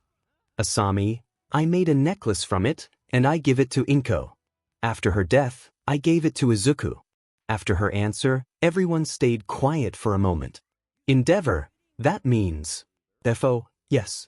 Izuku already has a piece of the World Rune. Nizu, he will come for the other pieces as well. Hawks, so we must find all of it before him. 𝗕𝗏𝗁, yes. 𝗕𝗏𝗁, however, the important question is, Nizu, what is he gonna do with them? The Yordle finished 𝗕𝗏𝗁's words as they all wonder what Izuku was planning. Week later in this 1 week, Izuku raided Black Rose Organization's hideouts. Stealing items, runes, and leaving only destroyed buildings and mountains of corpses of heroes and members of Black Rose. In all of these massacres, only one person from each hideout was survived. However, this was just Izuku's way of sending a message to everyone that he will kill them if they stand in his way. In a Black Rose compound on another raid, Momo stood there with a bored expression. She didn't find anyone that gets her attention to fight. On top of that, this compound already empty. There is no good item to take or a magical weapon for her to take. When she got ready to leave and saw 𝗧 was already waiting for her in front of the exit. While she is slowly walking towards the exit, she felt someone hiding under broken tables. Momo stopped in front of the table the person is hiding and threw it to the side of the room, revealing the scared man. When the table was thrown, the man got up fast as he can. Momo, calm down. Look, I will let you live, but don't tell anyone, okay? She said with a calm and soothing voice. The scared man ran to the other side, but when he got some distance, Momo created a spear and threw it behind him. The poor man didn't even chance to do something before the spear pierced right through him and pinned him to his place where he died. She smirked and walked towards the exit to meet up with 𝗧, who watched everything. 𝗧, my lady, why did you give a chance to that man? The malicious spirit asked. Momo, I don't know. I thought that it will be funny. Did you find anything good? The tall woman asked his servant. She hoped that he managed to find something worth taking. 𝗧, I'm sorry, my lady. There is nothing that great. Probably the other members cleaned this place thinking that we will come for the items, he said while slightly bowing the tall woman standing in front of him. Momo, such a waste of time. Let's return to the mansion then, she said while raising her hand to collect the souls of the people inside. Momo raised her hand again to open a portal to the mansion they live in. The mansion originally belonged to the AFO. However, when Izuku took everything AFO had, they decided to use this mansion as their base after some modifications. The mansion was deep inside a forest, and it was protected by spells Izuku made it. When they arrived, 𝗧 looked at Momo while slightly bowing. 𝗧, is there anything else you want me to do, 𝗵𝗃? He asked with a little bit impatient tone. Momo knew the reason why he asked this. Momo, no, you can leave. You are probably want to play with your toy after a bad raid, she calmly said and walked towards Izuku's room. 𝗧 bowed his head even more and walked towards the underground section of the mansion.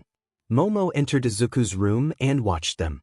𝗧𝗏 and 𝗕𝗁 were reporting what they learned to Izuku. 𝗕𝗁, my lord, our intel revealed that heroes already got 2 pieces. I suggest that we should get the rest of the pieces before them, the centaur said with a worried voice. If the heroes got all of the rune pieces before they can, it will be over. Izuku, calm down 𝗕𝗁. It doesn't matter if they got 2 of the 6 pieces. They need all of the pieces for the runestone. We already have a piece and we will get the rest of them. Izuku answered with a calm voice to ensure his servant that everything is fine. 𝗕𝗁, yes, my lord 𝗵𝗃. He stopped himself after realizing what his 𝗧𝗏. 𝗕𝗁, we have a piece, he asked with a confused tone. He looked at Izuku as he reached his neck and revealed the necklace he is wearing. There is a white stone on it that is glowing with a colorful aura. Izuku, yes, we have a piece. Now the only thing that remains is getting the rest of the pieces. You can leave now, he said while pointing to the door. 𝗕𝗁 bowed to Izuku and walked towards the door and saw Momo was standing in front of it. After bowing to her as well, he left the room and gone outside to do training. Then the death singer started to talk. 𝗧𝗏, we located the person you asked, your highness. What do you want us to do with her? Izuku, nothing. I will go myself. Izuku got up from his throne and left the mansion with the portal he opened. Izuku is now standing in front of an old building that is abandoned. However, he can feel the woman he is looking for standing inside. Lady Nagant. An old hero turned into a villain who kills heroes and Hero Association members. She went rogue after killing pro-hero Emerald Tornado, or known as 𝗵𝗃 Midoriya Yairozu. Nagant was sitting on a chair in front of a campfire while holding a photo. She was thinking about things she had done. Her thoughts were cut by a dark presence she felt. In an instant, she readied her gun and turned backward. However, Before she can fire, Izuku held her neck with his right hand while ripping her gun out of her body with his left hand. Nagant screamed in pain while Izuku raised her up to his eye level. Nagant looked at Izuku's dark metal helmet for a moment. Lady Nagant, 𝗬𝗲𝗄𝗧𝗪. Instead of an answer, Izuku's dark metal helmet vanished and revealed his face. Even after he grew, she recognized his face. Lady Nagant, why you are 𝗕𝗏𝗧𝗔𝗂𝗧 son? She said with a shocked look on her face. Izuku, yes, I'm her son. I will ask you this. Why did you kill her? Izuku's rage is growing even more now. He started choking her even more without realizing it. Lady Nagant, I had no choice, she said while tears started running down her cheeks. Izuku, what do you mean? Izuku asked her while slowly loosening his grip so she can breathe easier. Lady Nagant, I needed money for him. For my son. She pointed to the photo with her eyes. Izuku took the photo from the ground with his magic and looked at it. It was Nagant, and she was holding a little boy with blue hair in her arms. They were both smiling. Lady Nagant, his quirk awakened late, and when it awakened, it did serious damage to his body and needed special surgery to save him. It was too expensive for me. Then he came and offered me to cover up my son's surgery price exchange for taking her life. Izuku silently continued to listen to her. Lady Nagant, time was running out, and I had no other choice. I was desperate. I really cared for your mother. She was my inspiration to become a hero. I am sorry. Izuku, who is the person that ordered you to kill her? Izuku asked her with a calm voice. Lady Nagant, it's 𝗕𝗏𝗏. He was the one who ordered me. She finished speaking and closed her eyes, waited for Izuku to kill her. However, she surprised when she slowly put her down. Izuku, what happened to your son? Instead of an answer, Izuku saw Nagant on her knees while holding the photo of her and her son. Lady Nagant. He died because 𝗕𝗏𝗏 never gave the money he promised. Izuku, do you want revenge? He asked the crying woman. Lady Nagant. Yes, but without my weapon it's impossible, she said while looking at her bloody arm. Izuku, I can give you more power if you serve me at my revenge. Now do you accept my offer? He asked while extending his hand to her. Lady Nagant, I accept, she said and held Izuku's hand. Izuku, good. This will hurt a lot, he said and gently held her head. As the bright green flames touched Nagant's body, her screams echoed on the empty corridors of the building. Days later, heroes split into 3 teams to recover the last 3 pieces of the Rune of Life. They managed to get 2 pieces without any problem already and hoped that getting the other 3 pieces will be that easy again. After they all got ready, each team went to the locations of the rune pieces. Team 1, 𝗵𝗃𝗁𝗂𝘁 Woods, Miruko, Eraserhead, Best Jeanist, 𝗕𝗏𝗁𝗂𝘁. Team 2, Izumi, Ryuko, Hawks, Midnight, Present Mike, Ida, Uraraka. Team 3, Asami, Endeavor, All Might, Nizu, All for One. Team 1 was heading deep inside a forest that the temple was in. Eraserhead was using the magical compass that Nizu gave him to navigate their way to the temple. However, when they arrive at the temple, they realized that Izuku's men were already inside the temple. They all stopped and hide. Eraserhead, it seems like we are late. They already got in. Bakugo, then let's kick their butt and get the DM in peace, the explosive blonde said with his usual aggressive tone. Miruko, he is right. We need to take the piece from them, the rabbit hero said. She was approving Bakugo's words. They can't let them take the piece and leave. 𝗕𝗏𝗁𝗂𝘁, it's a stupid idea. The ninja hero refused the idea of a direct attack. Eraserhead, 𝗕𝗏𝗁𝗂𝘁 is right. Look at their numbers. They are too many to fight for a long time and we don't know that they have the piece. Best Jeanist, I agree with Eraserhead. Their numbers are far superior to us, and we should remember what Nizu said to us, he said while looking at the aggressive duo. He hoped that they will remember what Nizu told everyone about Izuku's powers. However, they both just looked at him without a word. He took a deep breath. Best Jeanist, as you all know, he stopped for a moment while looking at the duo. Izuku's servants are immortal, and they can regenerate infinitely. So fighting them head-on was a bad option because eventually, they tire us out and kill us. Not only we lose a piece alongside our lives. Then Izuku can use us to fight for him. He explained to the aggressive duo about how idiotic their plan was. Bakugo, so what are we gonna do then? He asked the heroes. 𝗕𝗏𝗁. Simple. We wait for an ambush. We get the piece and leave. It's our best chance. Miruko, what if they teleport away?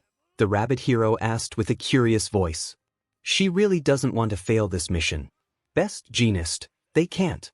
Remember what 𝗫𝗍 said. Spells are useless in the temple and its vicinity. So they can't get out that easily.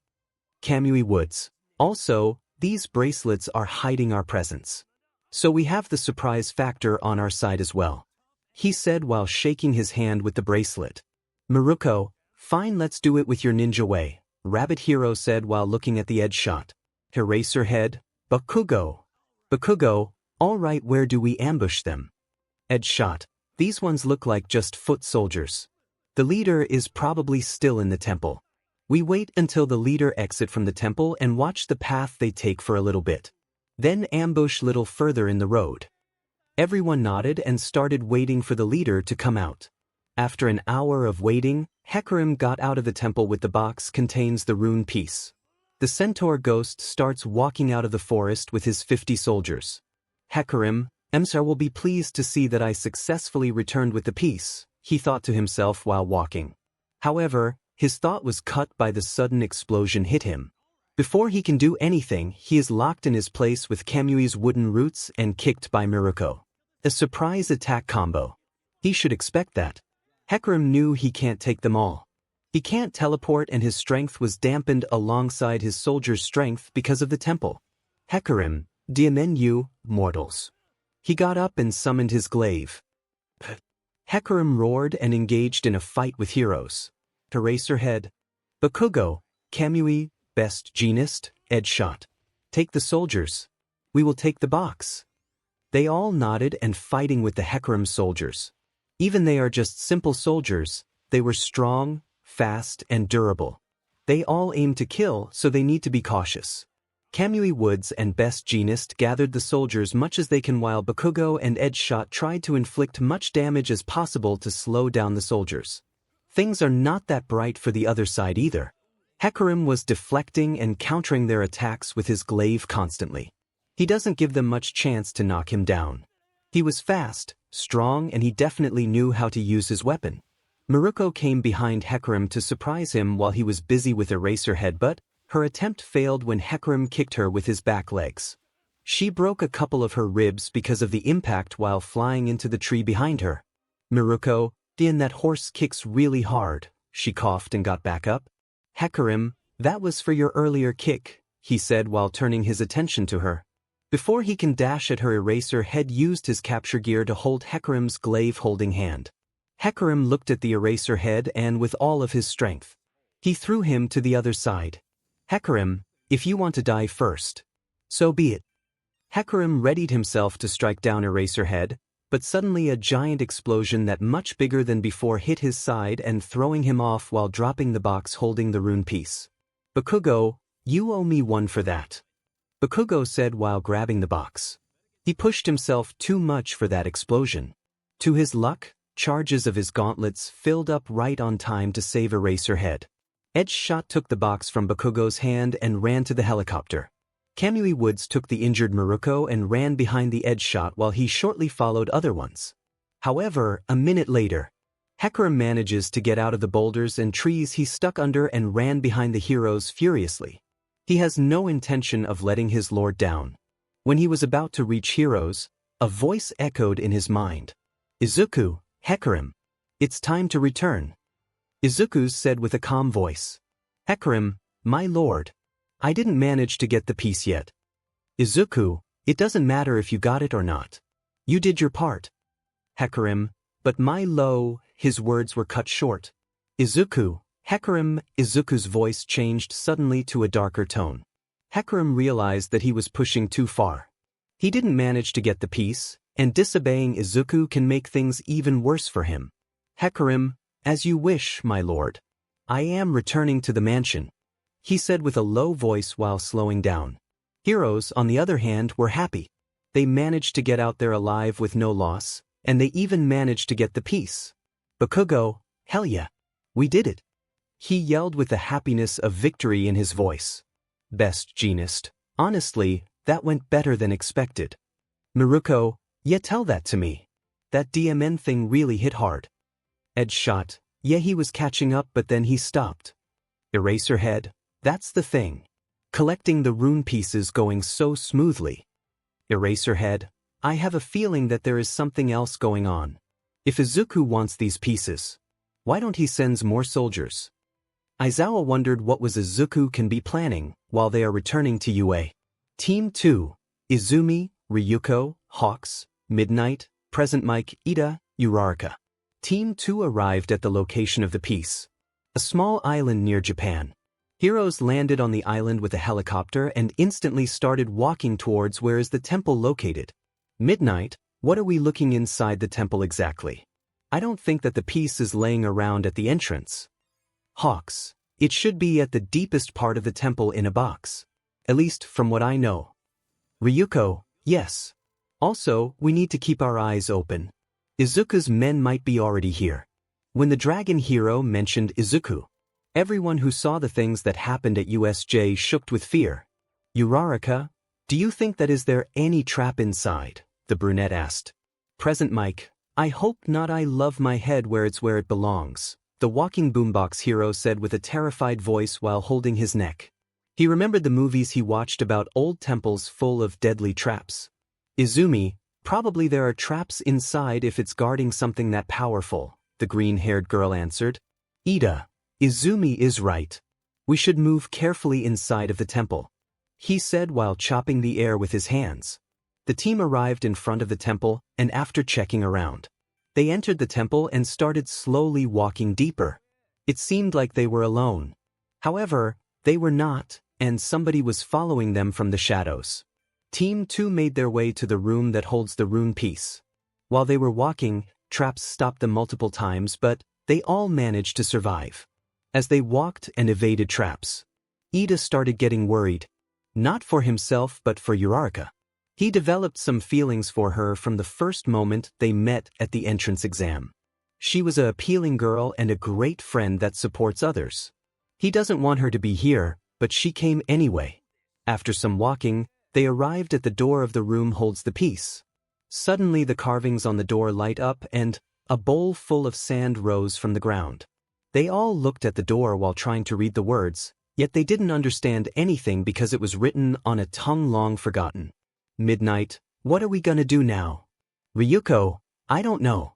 Probably this is a riddle, but what language is this? Hawks, oh man, I wish that we could read what it says. The winged hero said with a sad voice. They all came here to just be stuck at the entrance of the room. While they looked sad, carvings light up again, and words turned into Japanese so they can read. They were all shocked to find out that all they need to do was just ask for it. Uraraka, I can't believe that it was this easy. Iida, at least we can read it now. As they are looking at the door, Midnight read the riddle loudly. Midnight, more just than the gods, more vicious than the evil deities, the rich need me, the poor need me not. What am I? Present Mic, what kind of riddles is that? Ryuko, does anything come to someone's mind? The dragon hero asked the group, but everyone stayed silent. Hawks, I got nothing. I can't think anything fits. Uraraka, me too. Present Mic, me neither. I can't think anything like that. Iida, I got nothing as well. Izumi, maybe it's the answer. There's nothing like that. Midnight, I can't think anything either, so let's try it, she said while walking up to the bowl full of sand. Midnight, what is this for? She said while looking to the bowl. Uraraka, maybe we need to write it there. Midnight nodded and used her finger to write nothing on the sand. After a moment, engravings on the door partly light up, and the bowl shook itself to erase what Midnight write on it. They all relived that they find the correct answer. However, their relive short-lived as another riddle appeared on the door like before. Hawks, oh great! Another one! Izumi, it will appear before you at any time and any place. It will never let you escape, yet you can never talk to it. As she said, walls start shaking, and giant spikes appeared at the ceiling that coming closer to them each second.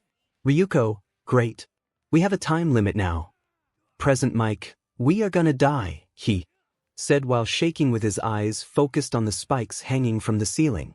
Izumi, come on. We need to think something, she said and get all the attention to herself. Ida, I'm not sure but your shadow maybe?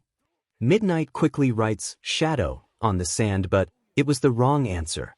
As the sand shook itself again to clear writing, spikes started coming them faster. She read again and realized what is wrong. Midnight, you moron. How can your shadow appear in darkness? It says any time and any place. Uraraka, we will die. Hawks, I am too young to die. While the ceiling got closer and closer, an answer appeared on Midnight's head. Midnight, I think I got the answer, she said while writing the answer to the sand fast as she can. After she writes the answer, the door's engravings light up again, and the ceiling started going in its place. Everyone sits on the ground while panting, and they all tried to calm down. Present Mike, oh God. I thought we were gonna die, he said while taking deep breaths. Ryuko, yeah, we were so close. Uraraka, at least we are alive, and nothing happened, the brunette said while trying to be optimistic about the situation. After staying on the ground for a minute, they all calmed down and got up so they can finish this mission and go home. Hawks, Midnight, what was the answer? The winged hero asked. His question brought everyone's attention to the R-rated hero. Midnight, you all were actually screaming for it already for minutes, she said while pointing at the sand bowl. Everyone looked at the bowl and saw the word written on it. It was death. After staying silent for a moment, Izumi broke the silence. Izumi, let's take the piece and get the hell out of here, she said while walking inside the room. Present Mike, is that the box we are looking for? The sound hero asked while pointing at the black box standing on a pillar in the middle of the room. Uraraka, I think so. Izumi took the box from the pillar and opened it. There was a white stone-like piece sitting inside of the box that emitted a weak colorful aura. She showed it to the others and smiled. Midnight, not gonna lie, it looks cool. I know some people that pay mountains of money for a necklace or earrings made out of this, she said while looking at the rune piece. While they are celebrating their success, a ghostly figure was watching them silently. When the group got out of the temple, the figure got out of the place he was hiding from as well. It was the chain warden, 𝗧𝗏. He followed them through the temple and make sure that they got out alive from there with the piece. While he is watching Team 2 leaving the island, Izuku's voice filled his head. Izuku, 𝗧𝗏, what happened? 𝗧𝗏, as you foresee, the heroes came to the island and took the piece with them. Izuku, good, your mission is done. You can return now. 𝗧𝗏, my lord, I know you have a plan, but why we let them take the pieces so easily? The 𝗧𝗏𝗧𝗏 ghost asked the question that bothered him, Karthus and 𝗕𝗏𝗄 the most. Izuku, because it doesn't matter if they get the pieces or not. In the end, I will get all of them anyway. They already lost this war. They just don't realize it yet. 𝗧𝗏, are we gonna raid their place to get the pieces? Izuku, no, they will hand over the pieces themselves, Izuku said as he opened a portal for 𝗧𝗏 to return. Team 3, Asami, Endeavor, All Might, Nizu, all for one. Team 3 got the piece, and now they are walking to the exit of the temple. They didn't have any problems with temple's traps because of Asami and Nizu. All Might was silent for the whole mission. They are technically going through all of this because he didn't see the dark side of Izumi, and he let Izuku's anger towards heroes grow. However, saying that he is sorry will change nothing anymore after everything that already happened. 𝗕𝗏𝗄, well, this went easier than I thought, the white-haired villain said with a calm voice. After losing every quirk he had, it took a toll on his already fragile mind. He lost all of his hope and accepted death, and stopped chasing immortality. All Might, why are we still keeping you anyway? He asked with an irritated voice. Asami, because we need every bit of help we can get. All Might, he is a villain. He can't stand the presence of the man who killed his 𝗵𝗃𝗲. Asami, so are you. Now shut up, she said with an annoyed voice. She hated both of them for what they caused. However, when they exit from the temple, their easy mission completely changed as they saw Izuku standing in front of them. All Might attacked instantly. As he saw Izuku, yet it was for nothing as Izuku holds his punch without an effort. Izuku, you never learn, do you? Izuku punched All Might back to the others standing. All Might got up slowly. Endeavor, you are the one who murdered Shoto. Enraged, Endeavor used his strongest flames to attack Izuku. Giant flame wave consumed Izuku. He stopped after a minute of shooting flames and exhausting himself. He fell onto his knees while breathing heavily. Izuku, is that all? Izuku asked with a disappointed tone. He expected more than number 2 hero. Izuku, my turn then. He raised his right hand and shoot bright green flames towards the hero. Endeavor screamed immediately as the flames burned off his skin. 10 seconds later, Izuku stopped and looked at the Endeavor. His body was covered with burns that cannot be healed. He was not dead, but he was severely injured. Nizu, we will not give you the pieces, Izuku, I know you all try to banish us. However, there is a problem with that plan. AFO, what is the problem? Izuku, you gathered all the pieces except for mine, but how do you combine them into one stone again without killing millions? Izuku asked while keeping his calm demeanor. Asami, what? Izuku, don't you ever wonder? How do you all can hold the pieces easily? Why the pieces stay unreactive? Izuku's words silenced them all. The look on their faces confirmed Izuku's thoughts. He laughed. Izuku, from the looks, you all didn't know the truth. Let me explain it to you all. When you broke the rune of life into 6 pieces, its power was already fading away. You used it to seal the original Mordekaiser, Vigo, and their armies and stopped the black mist. You all used its power too much to recover the damage they left. Rune was nearly empty when you break it into pieces.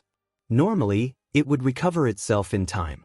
However, you sealed them inside the 𝗵𝗃𝗁 temples and used sealing magic to empower the 𝗵𝗃𝗁's ability to drain magic even more.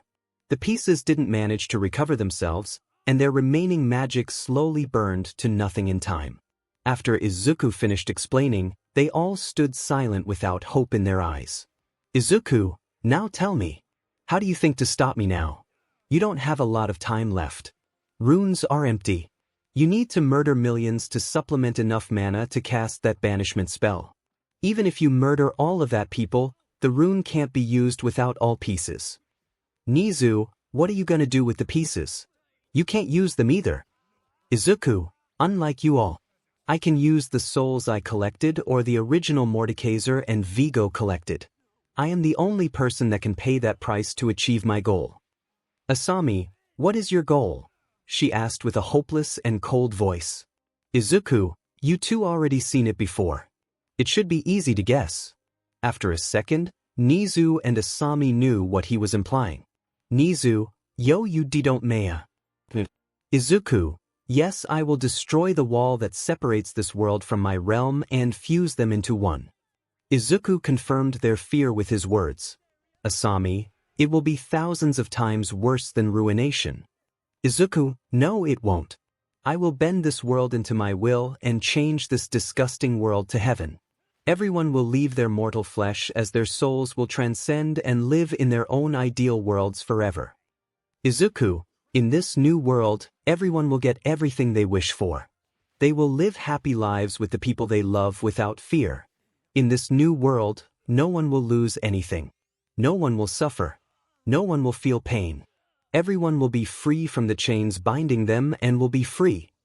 Izuku, the only thing standing in the way of everyone's happiness right now is your selfish efforts to bound everyone to this corrupted world. Everyone stayed silent as Izuku ready to leave. They lost all hope and they were thinking about what he said. Before Izuku leaves, he stopped for a second. Izuku, you have a week to think about your choice. You all give me the pieces or I will take them by force. It was fun to see all of you trying to defeat me, but it's time you all woke up. It's all over. Izuku said, and he left them alone. They returned to the UA. They leave the Endeavor to the recovery girl and walked to the room that everyone waiting for them. People in the room saw their faces and decided to ask them. Eraserhead, what happened? Asami, Izuku was there waiting for us, and he nearly killed 𝗕𝗏𝗏. I don't think he will recover from that burns, it doesn't matter anyway. Hawks, we got all pieces, don't we? The only piece that remains is Izuku's. Asami, it doesn't matter. We can't use them anyway even we get them all. She said with a sad voice. Midnight, why? She asked curiously. Nizu, we need mana from somewhere else to use it because all of the mana pieces had is gone. Izumi, how do we get the mana needed then? Asami, humans have mana, but... Eraserhead, but what? FO, required mana is too high that we need to kill millions. Eraserhead, what? Nizu, we don't know it either. We realized it after what Izuku told us. Uraraka, what are we gonna do then? Asami, nothing. We already lost. Lady, we can't give up that easily. Maybe we can find another way. Asami, then good luck to all of you. She gave the piece to the Nizu and left the room. A week later, before the day, Izuku will come to take the stones. Asami was drinking in her home while thinking about the things that happened that day. Izuku's words are repeated in her head while she is sipping her drink.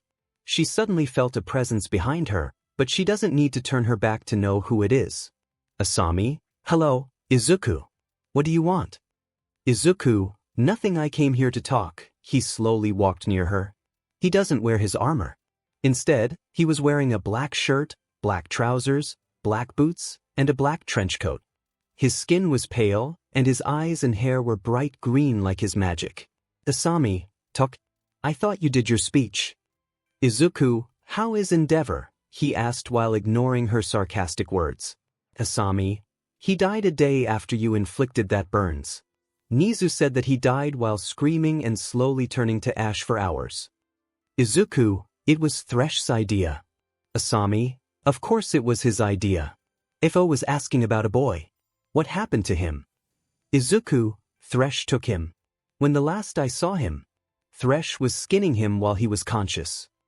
Asami, that 𝗧𝗏𝗧𝗏𝗧, she said and took another sip from her drink. Izuku, I found her. Asami, who? Izuku, Nagant. Her killer. Asami stood for a moment and remembered Inko. How she died in her arms. How she failed her. She remembered all the tears she shed after her death. Asami, where is her now? Izuku, why do you want to know? Asami, I want to ask her something. Izuku, she is here already. She raised an eyebrow and turned towards Izuku as a portal opened and Lady Nagant walked through it. She was changed. Her hair and her eyes were similar colors to Izuku's. Her skin was pale like his skin, and she was wearing dark metal armor. She stopped in front of Asami and looked at her. Asami, why did you do it? Why did you took the woman I love from me? She asked while tears running from her cheeks. Nagant, I had to do it. It was the only way I can save my son. She said while showing her photo with his little son. Nagant, his name was Kazuya, and he was 7. His quirk awakened late, but his body still can't handle it, and it started destroying his body. Asami, then what happened? Nagant, he needed a special surgery, but it was risky and really expensive. I didn't have that much money. Then 𝗕𝗏𝗏 came and offered me money for killing her. I didn't want to it, she was my hero as well, but I had to do it. It was for my son, the only person I had. Asami, so you took her life? Nagant, yes, however, after I had done it. 𝗕𝗏𝗏 never gave the money, and my son died a month later. Asami stood silent. She can't say anything. Even how much she wanted to get angry at her. How much she wanted to yell at her. Nagant was doing what she believed she had to do. She looked at her eyes. She can see the pain of losing someone and the pain of what she had done to her and Izuku. Asami, just get out. Nagant nodded, and turned back as Izuku opened a portal for her to return to the mansion. After she left, Asami looked at Izuku. Asami, so that is why you killed 𝗕𝗏𝗏𝗧? She asked, and Izuku nodded as an answer. Izuku, I know you can't kill people because of that mark. So I did it for us. Izuku, That is why I want the rune. Look at Nagant. She was used by them, and she did everything to save her family. In the end, she lost her loved one like us anyway. I can change that. I have the power to turn this dying world into heaven. Don't you want to be free? Don't you want to be happy with her again? I can give her back to you. You can spend eternity with her happily. Don't you want that? Asami once again stood silent. She doesn't know what to think anymore. Izuku, you have to choose which side you will be on tomorrow. I want to ask this Nizu as well, but he can't return now. He already made his choice. Asami, what do you mean? Izuku, didn't he tell you? He gathered every people in prisons, house arrests, old people, or villains he gathered thanks to the AFO and killed them all. Asami, no, he didn't do that. She denied that Nizu took those lives. Izuku, go on. See if you want, I have no reason to lie, especially to you. See you tomorrow. I will be waiting for your answer. Izuku said to her and left as well, leaving Asami alone. When the next day arrived, Asami walked to Nizu's office, and she learned the truth. Izuku was not lying. She saw the rune on the table, all 5 pieces are intact, and the only one that was missing was Izuku's piece. Asami, you took all that lives, she yelled at the yordle standing in front of her. Nizu, I did what I had to do. We can't let Izuku win. Asami, that wasn't justified what you had done. Nizu, they were criminals and old people that will die eventually. They can be sacrificed. Asami, I was bad too, Nizu. I was a villain once too. I can be sacrificed as well too. Nizu, you changed, Asami. You're not like that anymore. Asami, they can be changed as well, Nizu. You took their lives. Nizu, I know. I will pay for everything after this whole thing is over. Asami, without saying a word, left the Nizu calmed down after a bit and left to meet with everyone. He saw all the heroes, students, and were waiting. He walked to the table standing in front of everyone and jumped on it. Nizu, everyone. This mission is more important than anything else that came before, as the saying that the world's fate is tied to this mission wouldn't be an overstatement. You should be all informed by now, and you all know of the risk of this mission.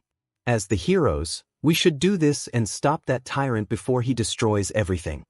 He said and lead everyone to the location Izuku gave him.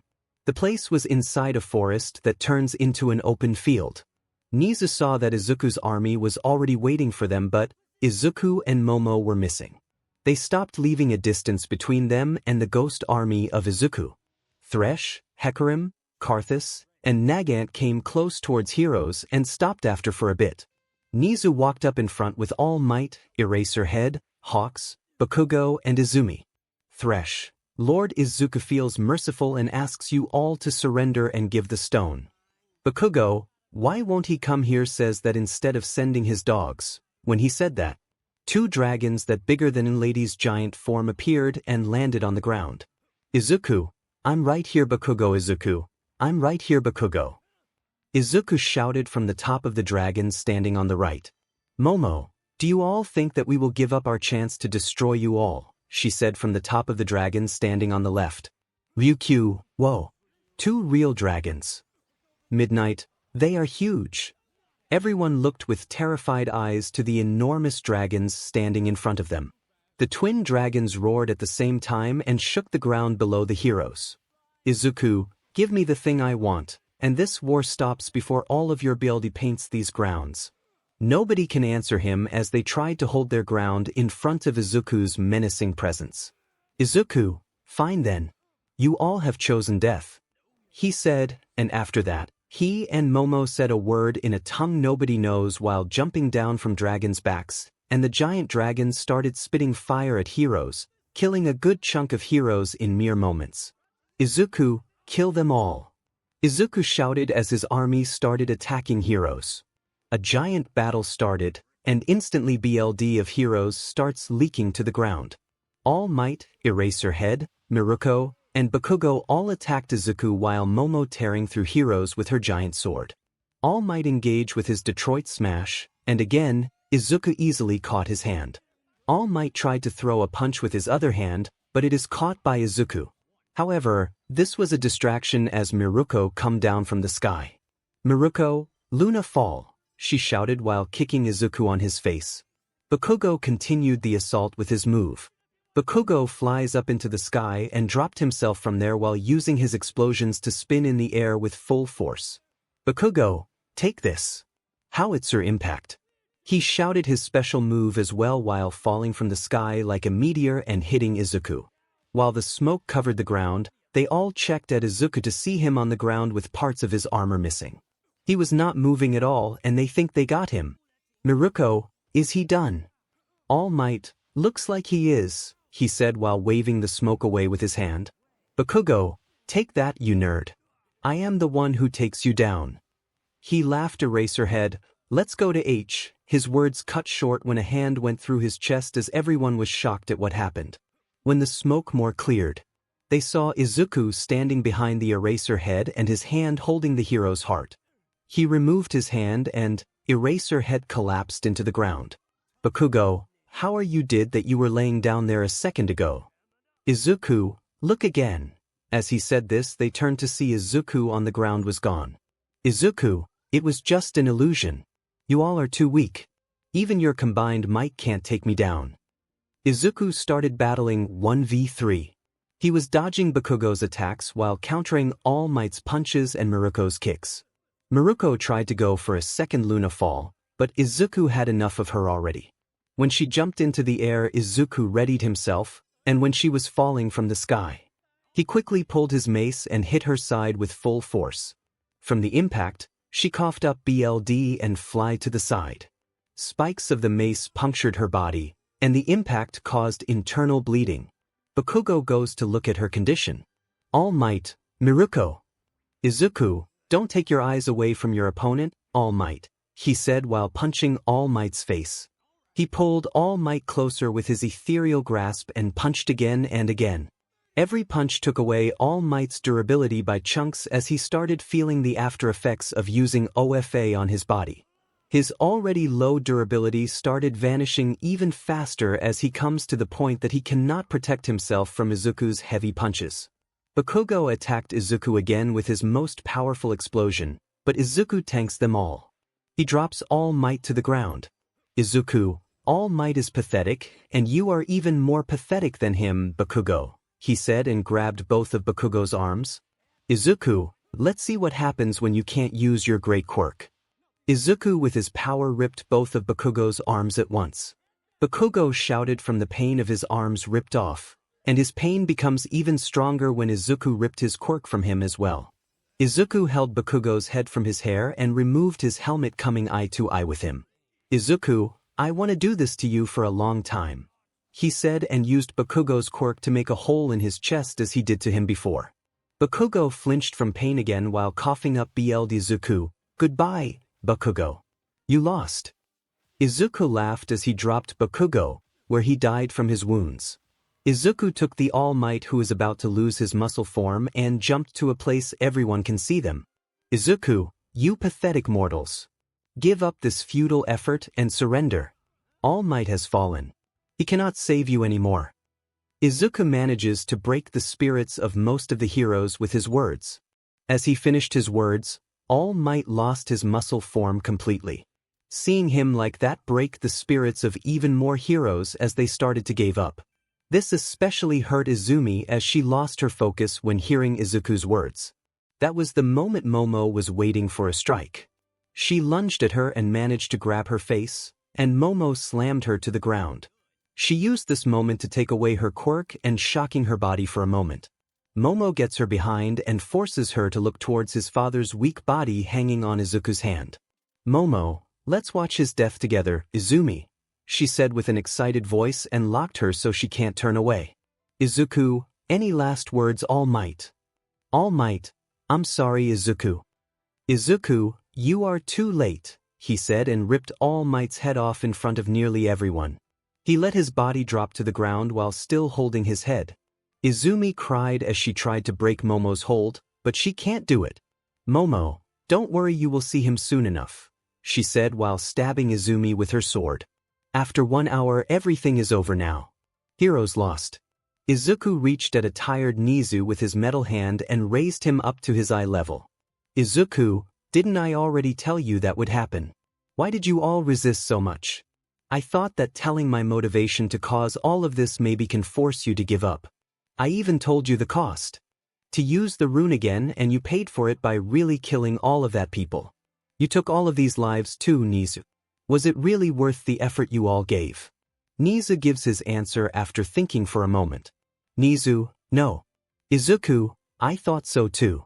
Goodbye, Nizu. Izuku breaks Nizu's neck, swiftly killing him on the spot. Izuku found the box 5 minutes later in the hands of the Asami. Her hands were bloodied, and she was standing on top of the dead AFO.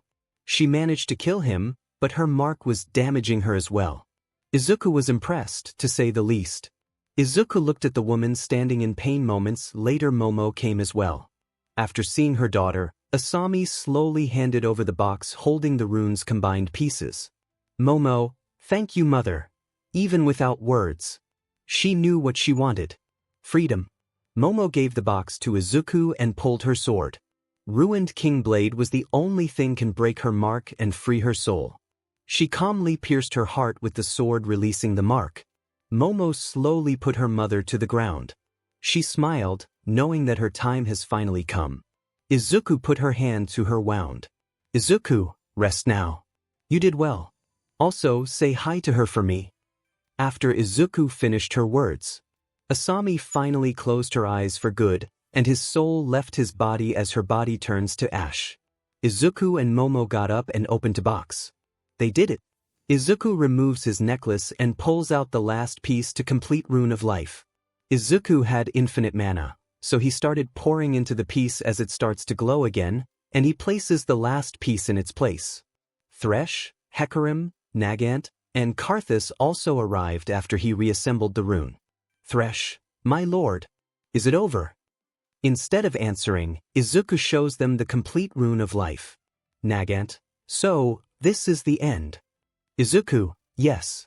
It's also the end of your deal as well, 𝗕𝗁𝗄𝗃. Izuku put her hand to her head. 𝗕𝗁𝗄𝗃, finally. We will be together again, Kazuya. She thought about her son while smiling as her soul left her body, and her body turns to ash like Asami's. Izuku, let's finish this. It is time. Others nodded silently as they all went through the portals to get their locations for the spell.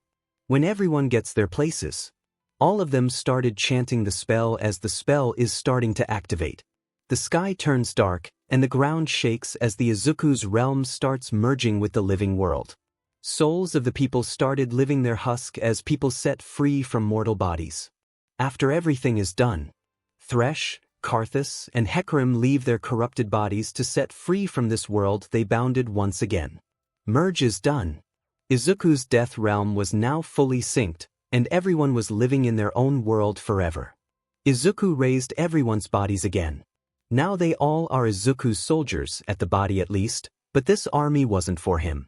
Izuku, you can show yourself now, Aurelian Soul. Aurelian Soul, I can't believe you managed to do it. Izuku, I told you I can do it. They are all yours. They are not strong as Targon Prime soldiers, but they are strong, and with you and their number, you can take your revenge as well. Aurelian Soul, good at long last, I can take my revenge from them for what they did to me. Momo, yeah, good luck with your revenge as well. Aurelian Soul, here, think of these as my gift, the celestial dragon said while giving 2 orbs made of pure energy. Aurelian Soul, these will give you strength. Go explore the cosmos. Look at some of my arts along the way. If you want, you can add some things from yourselves as well. Just don't destroy my work. He said while the orbs embodied themselves into Izuku and Momo's bodies, transforming them into partial celestial dragons. Izuku, we don't. Do not worry, Aurelian. Goodbye. Izuku and Momo raised to the sky as they ready to leave. Aurelian Soul, goodbye, Izuku Momo. Thank you all for your help. They waved at the celestial dragon and left the earth to wander the cosmos, leaving Aurelian Soul to take his revenge from already weak Targonians.